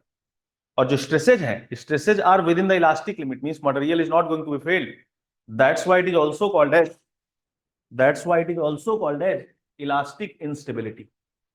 इसीलिए इसका एक और नाम होता है elastic instability. This is also called as elastic instability. तो ये जो बाबा थे यूलर, इन्होंने एक कॉलम लिया, इस पे लोड लगाया P इन न्यूट्रल कंडीशन, इसको अज्यूम किया, और फिर इस लोड को बढ़ाते बढ़ाते बढ़ाते देखा when this column it's changing from neutral equilibrium to unstable equilibrium. Equilibrium का मतलब होता है, ये सब चीजें बार बार आएंगी तो मैं आपको बताते जा रहा हूं क्योंकि नए बच्चे भी हैं। इक्विलिब्रियम का मतलब होता है जो चीज जैसी है उसका वैसा ही रहना, इसको बोलते हैं इक्विलिब्रियम। इक्विलिब्रियम का मतलब जो चीज जैसी है उसका वैसा ही रहना। जैसे आप पूरी क्लास करके भी इक्विलिब्रियम में रह गए, मतलब आपने कुछ सीखा नहीं, जैसे थे वैसे ही रह गए, this is your equilibrium. Equilibrium means जो जैसा है उसका वैसा ही रहना। जैसे कैनाल रिजीम कंडीशन में एक इक्विलिब्रियम को रीच करती है, मतलब फिर उसके क्रॉस सेक्शन में कोई चेंज नहीं आता है, उसकी डायमेंशंस में कोई चेंज नहीं आता है, so it is kind of an equilibrium. Equilibrium मतलब जो जैसा है उसका वैसा ही रहना। Equilibrium can be stable, equilibrium can be unstable, equilibrium can be neutral, depending on कि उसमें डिस्टरबेंस अगर प्रोड्यूस किया जाए तो क्या वो इक्विलिब्रियम, मतलब जो भी वो चीज थी, क्या वो अपने इक्विलिब्रियम को वापस मेंटेन कर पा रहा या नहीं। जैसे ये देखो, अगर जैसे ये मेरे पास पेन है, तो ये ऐसे मैंने हिंज कर दिया, now this is type of a pendulum, तो ये इक्विलिब्रियम है, मतलब जो जैसा है वैसा ही है, nothing is change. Now if I disturb it, then what is happening, इसमें रिस्टोरिंग इफेक्ट्स या फोर्स एंड मूवमेंट्स प्रोड्यूस हो रहे हैं। Now because of that it is again regaining its equilibrium. तो ये जो इक्विलिब्रियम है इसको बोलूंगा मैं, ये स्टेबल इक्विलिब्रियम है। अगर इसको मैं ऐसे हिंज कर दूं, if I hinge it like this, तो ये तो अभी इक्विलिब्रियम में है, मतलब जो जैसा है उसका वैसा ही रहना, उसको इक्विलिब्रियम बोल रहे हैं। अगर मैं इसको डिस्टर्ब करूं तो क्या अपनी इक्विलिब्रियम को ये वापस से रिगेन कर पा रहा? नहीं, means there is no resisting force या मूवमेंट बीइंग जनरेटेड। तो ये क्या है? ये अनस्टेबल इक्विलिब्रियम है। और अगर ये ऐसे रख दूं तो ये क्या है? इक्विलिब्रियम है, जैसा है वैसा ही रहना। अब इसको मैं डिस्टर्ब कर रहा हूं तो जहां पहुंचा वहां पे वैसा ही हो गया। सो this is kind of neutral equilibrium. तो जो कॉलम है वो न्यूट्रल इक्विलिब्रियम से, न्यूट्रल इक्विलिब्रियम का मतलब जो जैसा है उसका वैसा ही रहना है। स्टेबल इक्विलिब्रियम मतलब अगर मैं लोड लगाऊं तो एक लिमिट तक ये डिफॉर्म करेगा, लोड को हटाऊंगा फिर से अपनी ओरिजिनल पोजीशन में आ जाएगा। एक लिमिट के बाद, लेट्स से कि ये क्रिटिकल लोड है, तो ये अब न्यूट्रल इक्विलिब्रियम में आ गया, मतलब ये अपनी ओरिजिनल कंडीशन में वापस नहीं जाएगा। और अगर मैं इससे भी ज्यादा लोड लगा दूं, if I apply load more than this critical load, then what will happen, ये कोलैप्स कर जाएगा। मींस ये फिर जाता ही जाएगा, जाता ही जाएगा। ये एक बार डिस्टर्ब हुआ तो होता ही गया, फिर अपनी इक्विलिब्रियम को मेंटेन नहीं कर पाएगा। ये क्वेश्चन आता है तुम्हारे एग्जाम में कि यूलर क्रिटिकल बकलिंग लोड जो निकाले हैं बाबा, ये कौन सा इक्विलिब्रियम अज्यूम करके निकाले हैं? So this is derived on the basis of neutral equilibrium of column. Buckling का मतलब होता है this unstability, means column is changing from stable equilibrium to unstable equilibrium. मतलब लोड हटा रहे थे पहले तो अपनी ओरिजिनल पोजीशन में आ जा रहा था, या जहां छोड़ा वहीं छूट गया, पर बकलिंग मतलब गया, अब ये वापस नहीं आने वाला है। So this is happening within the elastic limit, मतलब stresses are not reaching to the strength of material, this is happening much below the elastic limit. तो इसको आप ऐसे भी बोल सकते हो कि buckling is elastic instability. Elastic क्यों? क्योंकि stresses within elastic limit है, इंस्टेबिलिटी का मतलब समझ गए, अनस्टेबल हो जा रहा है। Buckling is always a characteristic in compression, हमेशा कंप्रेशन में ही बकलिंग होती है। In designing of compression member this buckling is the most important design criteria. अब देखो, ये जैसे एक तार है, ये केबल है, अगर मैं इसको खींचता हूं तो ये लोड को ले पा रहा है। केबल या वायर्स ऐसे ही मेंबर्स होते हैं, जैसे मैंने आपको एक दिन बताया था ना, बीम कॉलम, टाई, स्ट्रट। अब एक और चीज ऐड कर लो उसमें, केबल या wire. So cables are those structural units which cannot take any type of, you can say, compression. They can be subjected to only and only tension. They can resist only in form of tension. जैसे ये तार है तो इसको खींचोगे तो ये खींचेगा, लेकिन अगर इसको दबाओगे ये मुड़ गया कि नहीं? This is being unstable. ये इलास्टिक इंस्टेबिलिटी है, मतलब इसमें क्या स्ट्रेसेज इलास्टिक लिमिट के बाहर चली गई नहीं। क्या ये मटेरियल फेल हुआ? क्या ये तार का मटेरियल टूटा फूटा कुछ हुआ, इसमें क्रैक आया? नहीं, this is just unwanted bending, इसको बोल रहे हैं buckling. This is what we are calling as buckling. Buckling means unwanted bending. Buckling means your material in compression is, you can say, becoming unstable. Buckling means it is going out of position. Buckling means ये unstable हो जा रहा है within the elastic limit. ये सब buckling का मतलब है. अब देखो ये रेल हो गई, अभी ये तार था, ये रेल है, इमेजिन करो ये रेल है. तो अगर रेल में किसी वजह से ये हो गया तो इसको बकलिंग बोल रहे हैं. और ये लेटरल डायमेंशन में ही होगा. ये आपको सिखा चुका हूं कि जो वीक एक्सिस है बकलिंग उसी के अबाउट होगी. सोम में आपने पढ़ा होगा कि columns and struts have a tendency to get buckled about the weak axis. Weak axis means that axis about which the moment of inertia and radius of gyration is minimum. Moment of inertia and radius of gyration resistance to rotation बताता है. तो जैसे ये rail है, अब मैं rail को जल्दी में ऐसे ही बना दे रहा हूं, आपको पता है रेल सेक्शन कैसा है. तो ये इसकी मेजर एक्सिस है. मेजर एक्सिस मींस जैसे प्रिंसिपल स्ट्रेस आपने पढ़ा यार, ये सब बेसिक है, आई होप कि आपको पता है. इतनी मैथ नहीं पता है तो ऐसे एक्सेप्ट करो जो बता रहा हूं मैं. दिस इज मेजर एक्सिस, इसको यूयू एक्सिस बोलते हो. About this its moment of inertia is maximum. कैसे मुझे पता है मेजर एक्सिस है? तो इसके रूल्स होते हैं, अभी बताऊंगा तो कंफ्यूज हो जाओगे. Now this is minor axis. ये माइनर एक्सिस है about which this moment of inertia is minimum. तो जब भी इसको मैं कंप्रेशन पे सब्जेक्ट करूंगा समथिंग लाइक दिस, ये तो ये हमेशा वीक एक्सिस के अबाउट ही रोटेट करेगा. मैं अपने हाथ को दबाऊं, देखो मैं अपने हाथ को दबाऊं तो मेरा हाथ इसी एक्सिस के अबाउट रोटेट कर रहा है, ऐसे थोड़ी ना रोटेट किया. अगर मैं इस मोबाइल को तोड़ना चाहूं, इसको दबाऊं, तो ये इसी एक्सिस के अबाउट रोटेट करेगा, never about this axis. Why? Because this axis is weak axis. Why? Because about this axis area is distributed close to this axis. So distribution of area अगर क्लोज है तो उसका resistance rotation कम होता है, moment of inertia, radius of gyration कम होता है. ठीक है. So buckling always occurs about the weak axis. तो जो रेल्स हैं, रेल्स का ये वीक एक्सिस है. इसके अबाउट मटेरियल देखो, ये भी a/2 है, ये भी a/2 है, but this is distributed closer to this axis. ये भी a/2 है, ये भी a/2 है, but this is distributed away from this axis. तो बकलिंग इसी एक्सिस के अबाउट होगी. मतलब रेल ऐसे ही घूमेगा, रेल इसी एक्सिस के अबाउट, वीक एक्सिस के अबाउट ही घूमेगा. This will always be happening. कभी भी ऐसे नहीं मुड़ेगा. देखो मैं मोड़ भी नहीं पा रहा हूं. This will always be happening about this axis. तो बकलिंग मतलब rails will get out of position. You will be observing unwanted bending in lateral direction. उसको हम क्या बोल रहे हैं? Buckling. And buckling is always associated with compression. Compression की वजह से होगा. So where this compression will be generated, अभी मैं आपको सिखा रहा हूं. पहले ये डायग्राम देखिए. This is buckling. I hope कि ये साफ दिख रहा है. This is buckling.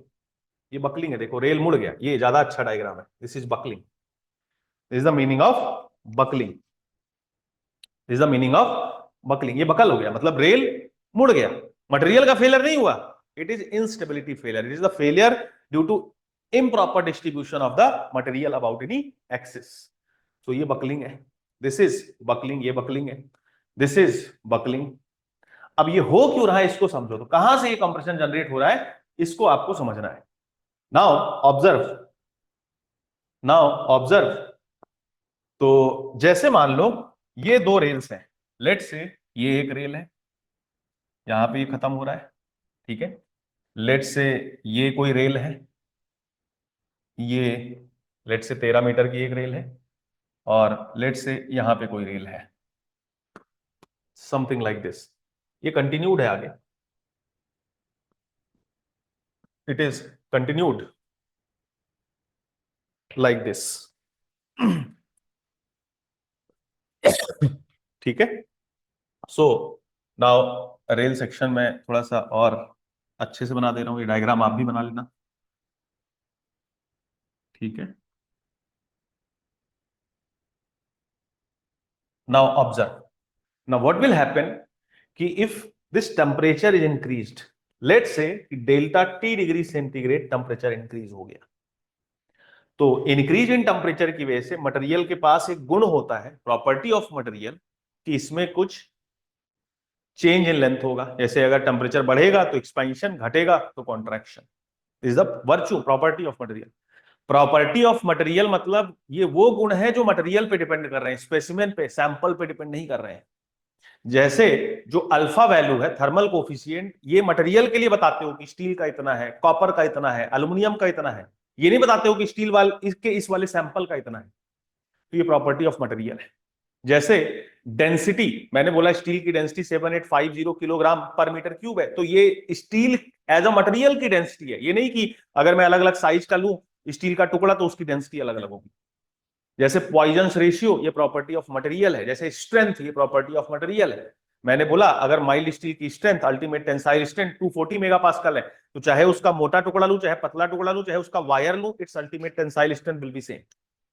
Property of material मतलब जो मटेरियल का गुण है उसके स्पेसिमेन सैंपल का नहीं। ठीक है, तो ये मटेरियल की प्रॉपर्टी है कि मटेरियल टेम्परेचर चेंज के साथ लेंथ चेंज करता है, इसमें एक्सपेंशन या कॉन्ट्रैक्शन ऑब्जर्व होता है। If temperature will be increased then its length will be increase, जिसको थर्मल एक्सपेंशन बोलते हो। कितना इंक्रीज करेगा, ये थर्मल कोफिशिएंट बताता है अल्फा। यहां पे मैं लिख सकता हूं कि change in length will be L alpha delta T, this is the change in length. अगर मैं टेम्परेचर बढ़ाऊंगा तो इतना चेंज इन लेंथ ऑब्जर्व होगा।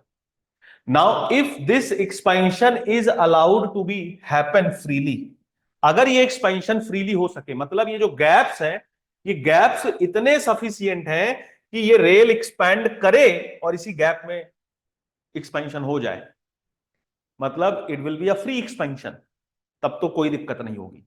Thermal stresses are generated only when change in length prevented, सिखा चुका हूं आपको पीछे क्लास में। जैसे ये कैंटिलीवर बीम है, इसमें अगर मैं टेम्परेचर इंक्रीज करूं डेल्टा टी डिग्री सेंटीग्रेड से, तो सिंपली चेंज इन लेंथ आ जाएगा एल अल्फा डेल्टा टी। इसमें यही चीज ऑब्जर्व होगी और कुछ नहीं होगा। There will not be any thermal stress. इसमें जो थर्मल स्ट्रेस है दिस विल बी जीरो, क्योंकि this is all free expansion, this is all free expansion, कोई चेंज इन लेंथ प्रिवेंटेड नहीं है। लेकिन अगर मैं इसी को फिक्स कर दूं, इफ आई फिक्स दिस, ये जो एल लेंथ की बीम थी इसको मैंने अगर फिक्स कर दिया, तो अब देखो सपोर्ट क्या करेगा, इसको कंप्रेस करने लगेगा। तो अब यहां पे कंप्रेसिव थर्मल स्ट्रेसेज प्रोड्यूस होंगी।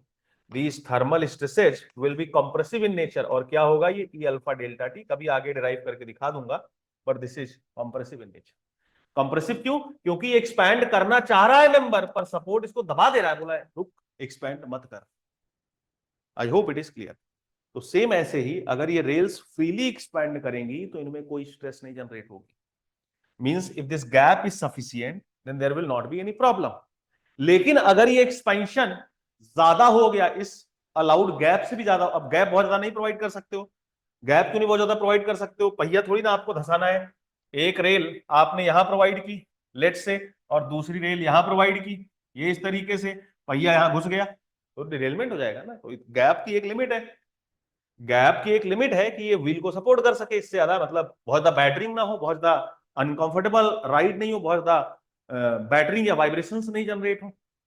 तो गैप तो एक लिमिट से ज्यादा आप नहीं दे सकते हो। That's why the length of rail is fixed. हम चाहते तो रहे थे कि 1 किलोमीटर की रेल प्रोवाइड कर दें, पर हमने प्रोवाइड की 13 मीटर की, because of this one reason. और भी रीजन थे, लिखवाया था मैंने आपको, but this is one of the reasons.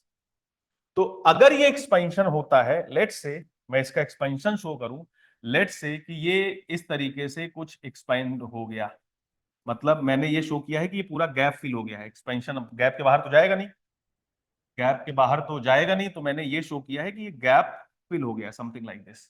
Let's say कि ये इतना एक्सपैंड कर गई, लेट्स से कि ये इतना एक्सपैंड कर गई, दिस गैप इज फिल्ड। अब और ज्यादा टेम्परेचर बढ़ेगा तो और एक्सपैंड करना चाह रहा है, पर और तो एक्सपैंड करेगा नहीं। तो now these rails will try to push it back. अब इस पे कैसी स्ट्रेसेज आ जाएंगी, thermal stresses. When this change in length is prevented it will be subjected to thermal stresses.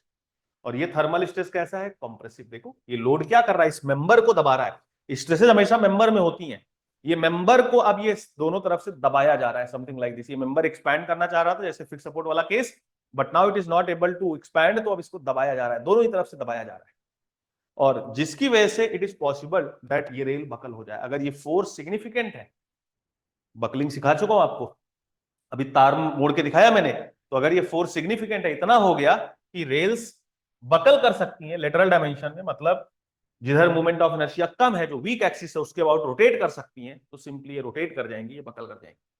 और बकल करके कैसे नजर आएंगी, they will be looking somewhat like this.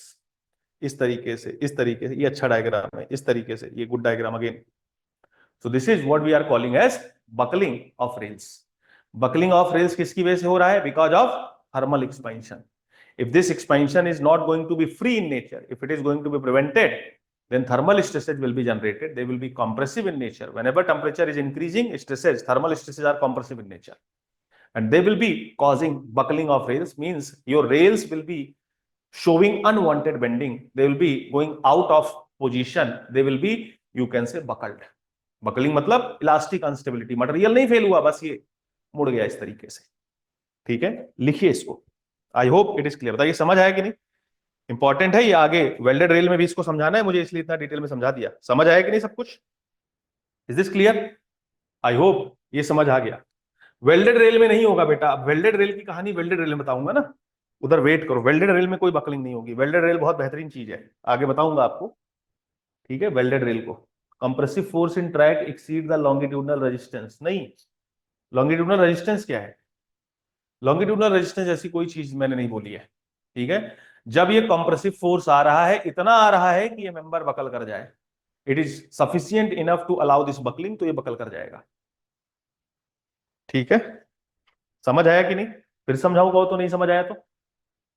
अगर ये थर्मल एक्सपेंशन प्रिवेंट नहीं किया जाए, सॉरी प्रिवेंट किया जाएगा, then the rail will be subjected to compressive forces. Compression की प्रॉपर्टी है, वर्चू है, कंप्रेशन में बकलिंग हो सकती है। आपने सोम में पढ़ा है, long column, short column, intermediate column. Short columns fail in crushing, intermediate columns fail in you can say combination, combined mode of failure, crushing as well as buckling, some degree of crushing plus some degree of buckling, and long columns are failing in buckling. हमेशा ही long column buckling में fail करते हैं।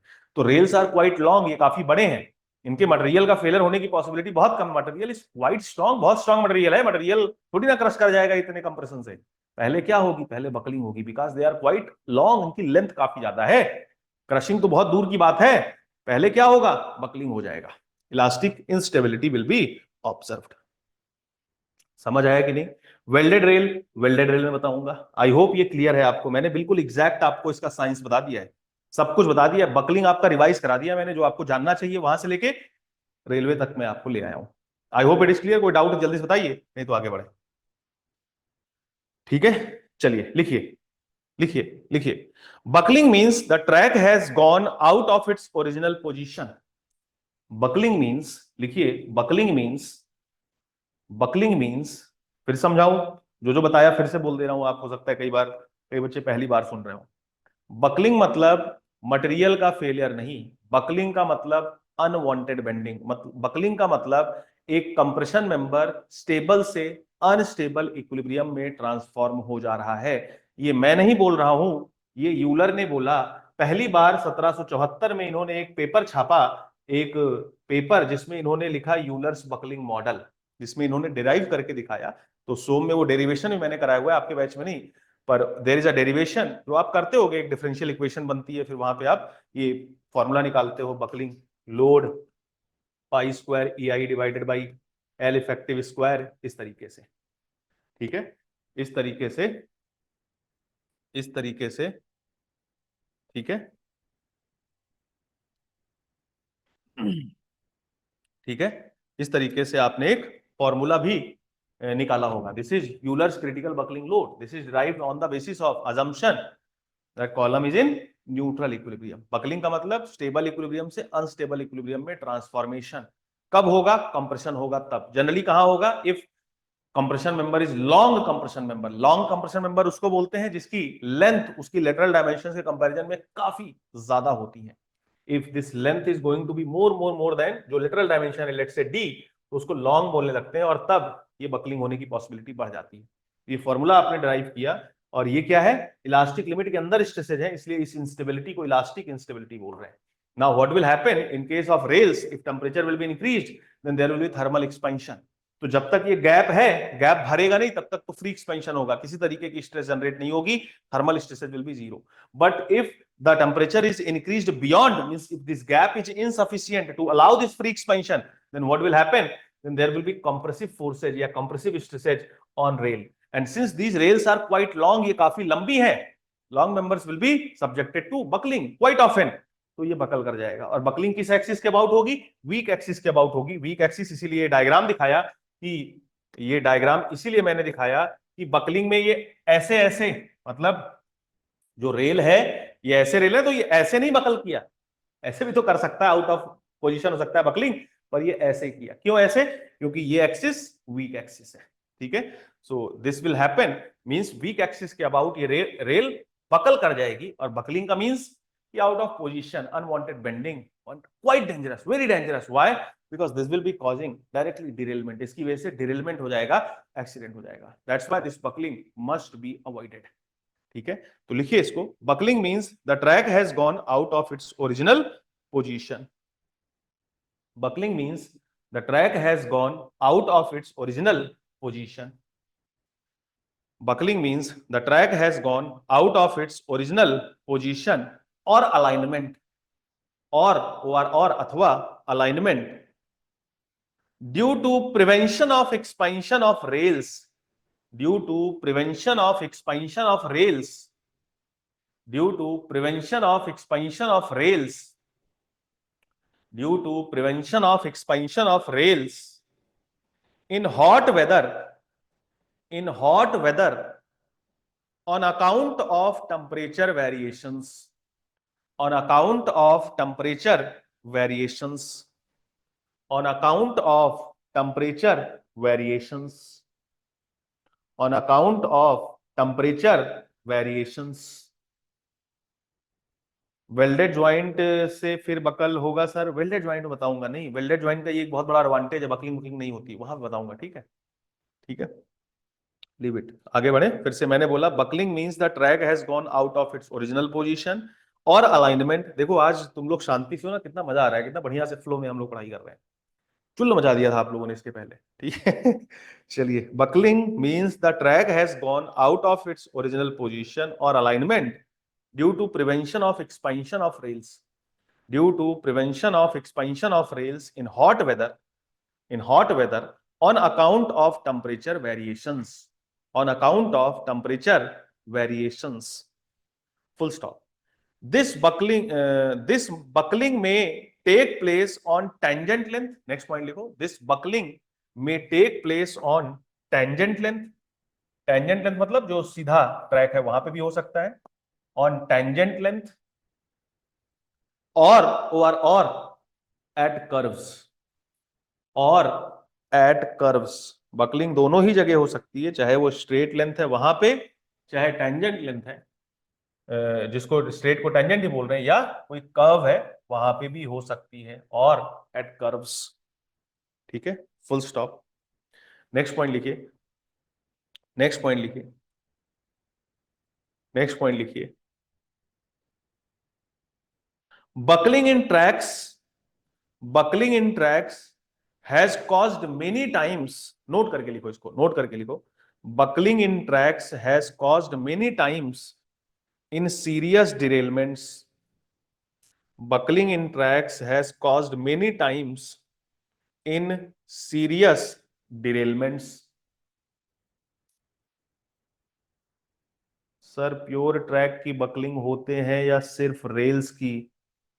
Rails की होगी बेटा, track कहां से मुड़ जाएगा यार, रेल्स का होगा भैया, रेल्स का बकलिंग होगा। ठीक है, रेल्स का जितने भी डिफेक्ट्स अभी तक हमने डिस्कस किए हैं, चाहे वो कॉर्वेशंस है, चाहे वो किंक्स हैं, चाहे वो हॉगिंग्स हैं। क्या मैंने रेल्स नहीं लिखा है क्या? ट्रैक तो नहीं लिख दिया यार, आप ऐसे कैसे पूछ रहे हैं? दीज आर ऑल ये डिफेक्ट्स इन रेल्स, ये सारे केवल और केवल रेल्स में हम डिफेक्ट्स पढ़ रहे हैं, केवल रेल में होगा। ट्रैक कहां से मुड़ जाएगा यार, इमेजिनेशन तो ले जाओ, पूरा ट्रैक ही मोड़ दे रहे हो आप। ठीक है, डिफेक्ट्स इन रेल्स हम देख रहे हैं। सर क्या स्लीपर्स अपनी जगह रहेगा? क्या कहाँ रहेगा अपनी जगह? स्लीपर तो रेल के साथ ही जुड़ा हुआ है ना, स्लीपर्स इस तरीके से है और स्लीपर्स के ऊपर रेल्स रखते हैं। जब रेल मुड़ेगा तो स्लीपर तो लेके जाएगा ना अपने साथ, ये फोर्स इतना सिग्निफिकेंट, स्लीपर भी लेके चला जाएगा अपने साथ। स्लीपर मतलब खराबी हो गया ट्रैक, ये बहुत डेंजरस प्रॉब्लम है, तभी तो नोट करके स्पेशली लिखवाया। क्या लिखवाया कि this has caused many times serious derailment, इसकी वजह से कई बार डिरेलमेंट्स हुए हैं, ये बहुत डेंजरस प्रॉब्लम है, सब खराब हो जाएगा, पूरा ट्रैक खराब हो जाएगा आपका। स्लीपर भी रेल से जुड़े हुए हैं, तो जब रेल मुड़ेगा तो स्लीपर कहाँ जाएगा, वो भी साथ में जाएगा। ठीक है, चलिए, buckling in tracks has caused many times in serious derailment. I hope it is clear. ठीक है सर, स्लीपर्स वही पूछा था। ठीक है सर, बकलिंग के टाइम स्लीपर भी चला जाएगा, बिल्कुल चला जाएगा यार, कॉमन सेंस लगाइए। Sleepers are very rigidly connected with rails, जहां रेल को ले जाओगे स्लीपर साथ साथ जाएगा, दे आर कनेक्टेड, साथ में कनेक्टेड है। ठीक है, buckling in tracks has caused many times in serious derailments. फिर लिखिए नेक्स्ट पॉइंट, लिखिए after note the causes of buckling are summarised below. The causes of buckling are summarised below. The causes of buckling, ये diagram बनाया है कि नहीं आपने, पहले बताइए। ये डायग्राम नहीं बनाया तो मैं वेट कर ले रहा हूं। आई होप कि ये बनाया हुआ है। ठीक है, ये डायग्राम बनाना है आपको, फिर आगे बात करते हैं। ये डायग्राम बनाया आपने कि नहीं, जल्दी से बताइए क्विकली चैट बॉक्स में। बनाया है आपने ये डायग्राम ना? यस, ठीक है। नाउ राइट, नेक्स्ट पॉइंट लिखिए the causes of buckling are summarised below. The causes of buckling are summarised below. Buckling के रीजन नीचे समराइज किए जा रहे हैं। The causes of buckling are summarised below. क्या क्या रीजंस है, तो लिखिए पहला, first, when expansion gap is not sufficient. When expansion gap is not sufficient. When expansion gap is not sufficient. Expansion gap भी आई आपको पता है, एक्सपेंशन ज्वाइंट्स हाईवे में हमने इसीलिए तो प्रोवाइड किया था, फ्री एक्सपेंशन हो जाए, नहीं तो इसकी वजह से प्रॉब्लम क्रिएट होंगी। तो एक्सपेंशन गैप्स होते हैं, मतलब जगह जगह पे हम कुछ गैप्स दे देते हैं so that this free expansion is allowed, no compressive stresses are being generated which can cause this buckling. ठीक है, so when expansion gap is not sufficient, comma, the force of expansion throws the track out of position. या बस इतना ही लिखो, leave it, when expansion gap is not sufficient, और कुछ मत लिखिए, when expansion gap is not sufficient. दूसरा पॉइंट लिखिए, the fish plates being bolted, the fish plates being bolted, next point लिखिए, the fish plates, the fish plates being bolted, being bolted so tight, so tight, so tight, so tight that the rails are not allowed to, that the rails,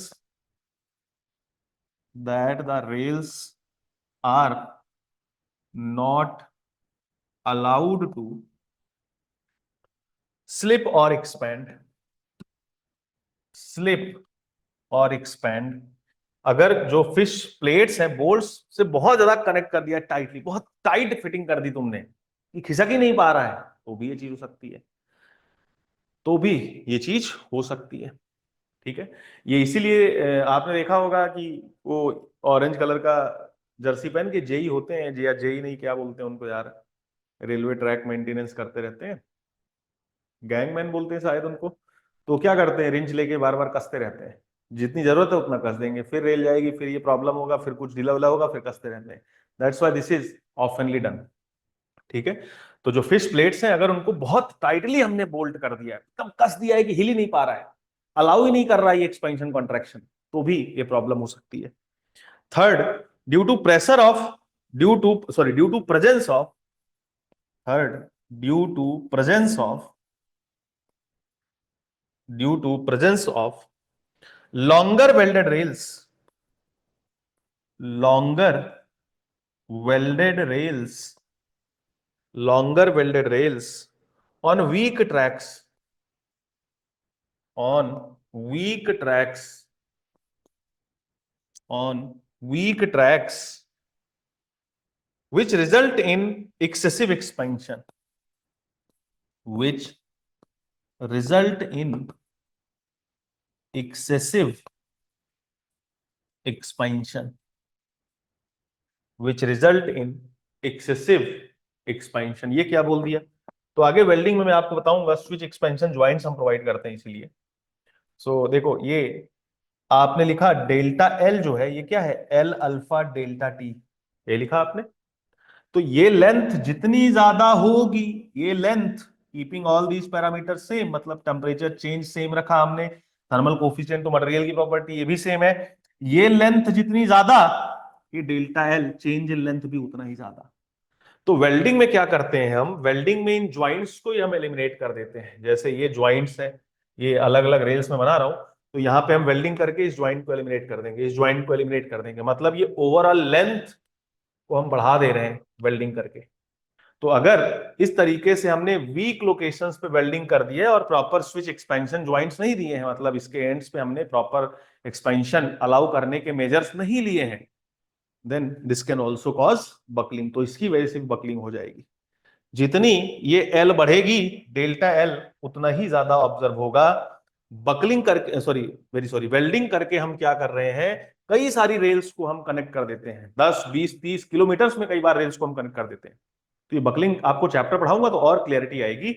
but because of this also, अगर proper switch expansion joints नहीं दिए गए, तो this can also lead to buckling. क्या लिखा आपने कि due to presence of longer welded rails, मतलब लंबी लंबी वेल्डेड रेल्स हमने प्रोवाइड कर दी, कहां पे, ऑन वीक ट्रैक्स, जहां पे ट्रैक कमजोर है, which result in excessive expansion, जिसकी वजह से भी एक्सेसिव एक्सपेंशन हो सकता है। I hope it is clear. ठीक है, so these are causes of buckling.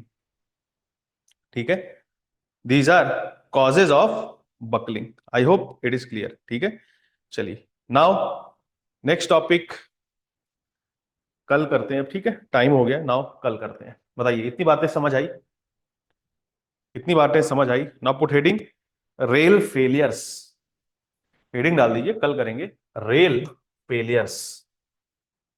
Put heading rail failures,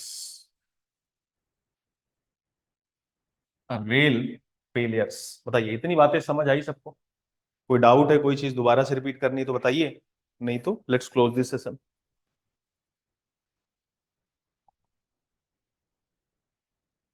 बताइए, if anything is to be repeated again.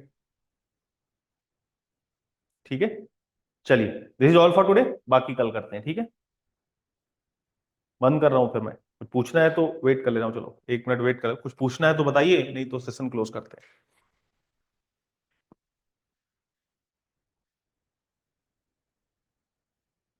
अभी हम highway perfection through practice class में ट्रैफिक इंजीनियरिंग के PYQ सॉल्व करेंगे। ठीक है, तो अगर आप चाहें तो उसको ज्वाइन कर सकते हैं, you are very welcome. Complimentary आपके लिए, वो काफी यूजफुल हो सकता है। क्वेश्चंस जो एग्जाम में आए हुए हैं वेरियस जेईई में, ऐसे 100 क्वेश्चंस हम सॉल्व करेंगे। मोस्ट प्रोबेबली 50 क्वेश्चंस के आसपास हम आज करेंगे डिस्कस। सर इसमें क्रीप डिफेक्ट है या फेलियर है? क्रीप आगे बताऊंगा, क्रीप के बारे में वेट करिए, क्रीप क्या होता है। क्रीप अलग ही चीज है। डिफेक्ट, डिफेक्ट मतलब खराबी होता है। डिफेक्ट का तो हिंदी जानते हो ना, डिफेक्ट क्या होता है? डिफेक्ट का हिंदी मतलब पता है कि नहीं? डिफेक्ट, क्रीप ऐसा डिफेक्ट नहीं है। Creep is longitudinal movement of rails.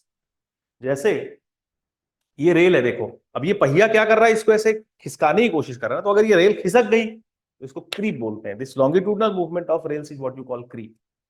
तो ये क्रीप में आगे आपको बताऊंगा, जब बकलिंग सॉरी जब वेल्डेड रेल का चैप्टर पढ़ाऊंगा, तो उसमें पहले क्रीप बताऊंगा, क्रीप थ्योरीज बताऊंगा, प्रिवेंटिव मेजर्स बताऊंगा, फिर वेल्डेड रेल बताऊंगा, टाइप्स ऑफ वेल्डेड रेल बताऊंगा, ब्रीदिंग लेंथ के बारे में बताऊंगा, ब्रीदिंग लेंथ कैसे कैलकुलेट करते हैं, LWR की मिनिमम लेंथ कैसे निकालते हैं, ये सारी चीजें हम वहां पे डिस्कस करेंगे। ठीक है, creep is totally different. Defect का मतलब समझते हो कि नहीं? डिफेक्ट मतलब कुछ खराबी आ गई। जैसे हमने बात किया डिफेक्ट्स में, देखो कॉरुगेटेड रेल्स, तो ये रेल्स पे डिफेक्ट आ गया, कुछ इसमें खराबी हो गई। ठीक है, फिर हमने बात किया हॉग रेल्स, फिर रेल में कुछ समस्या आ गई। ठीक है, फिर हमने बात किया जैसे किंग्स, ये भी रेल्स में कुछ डिफेक्ट था। अभी बकलिंग, रेल्स मुड़ गई, रेल्स का डिफेक्ट है ये। तो डिफेक्ट मतलब ये टाइप की चीज।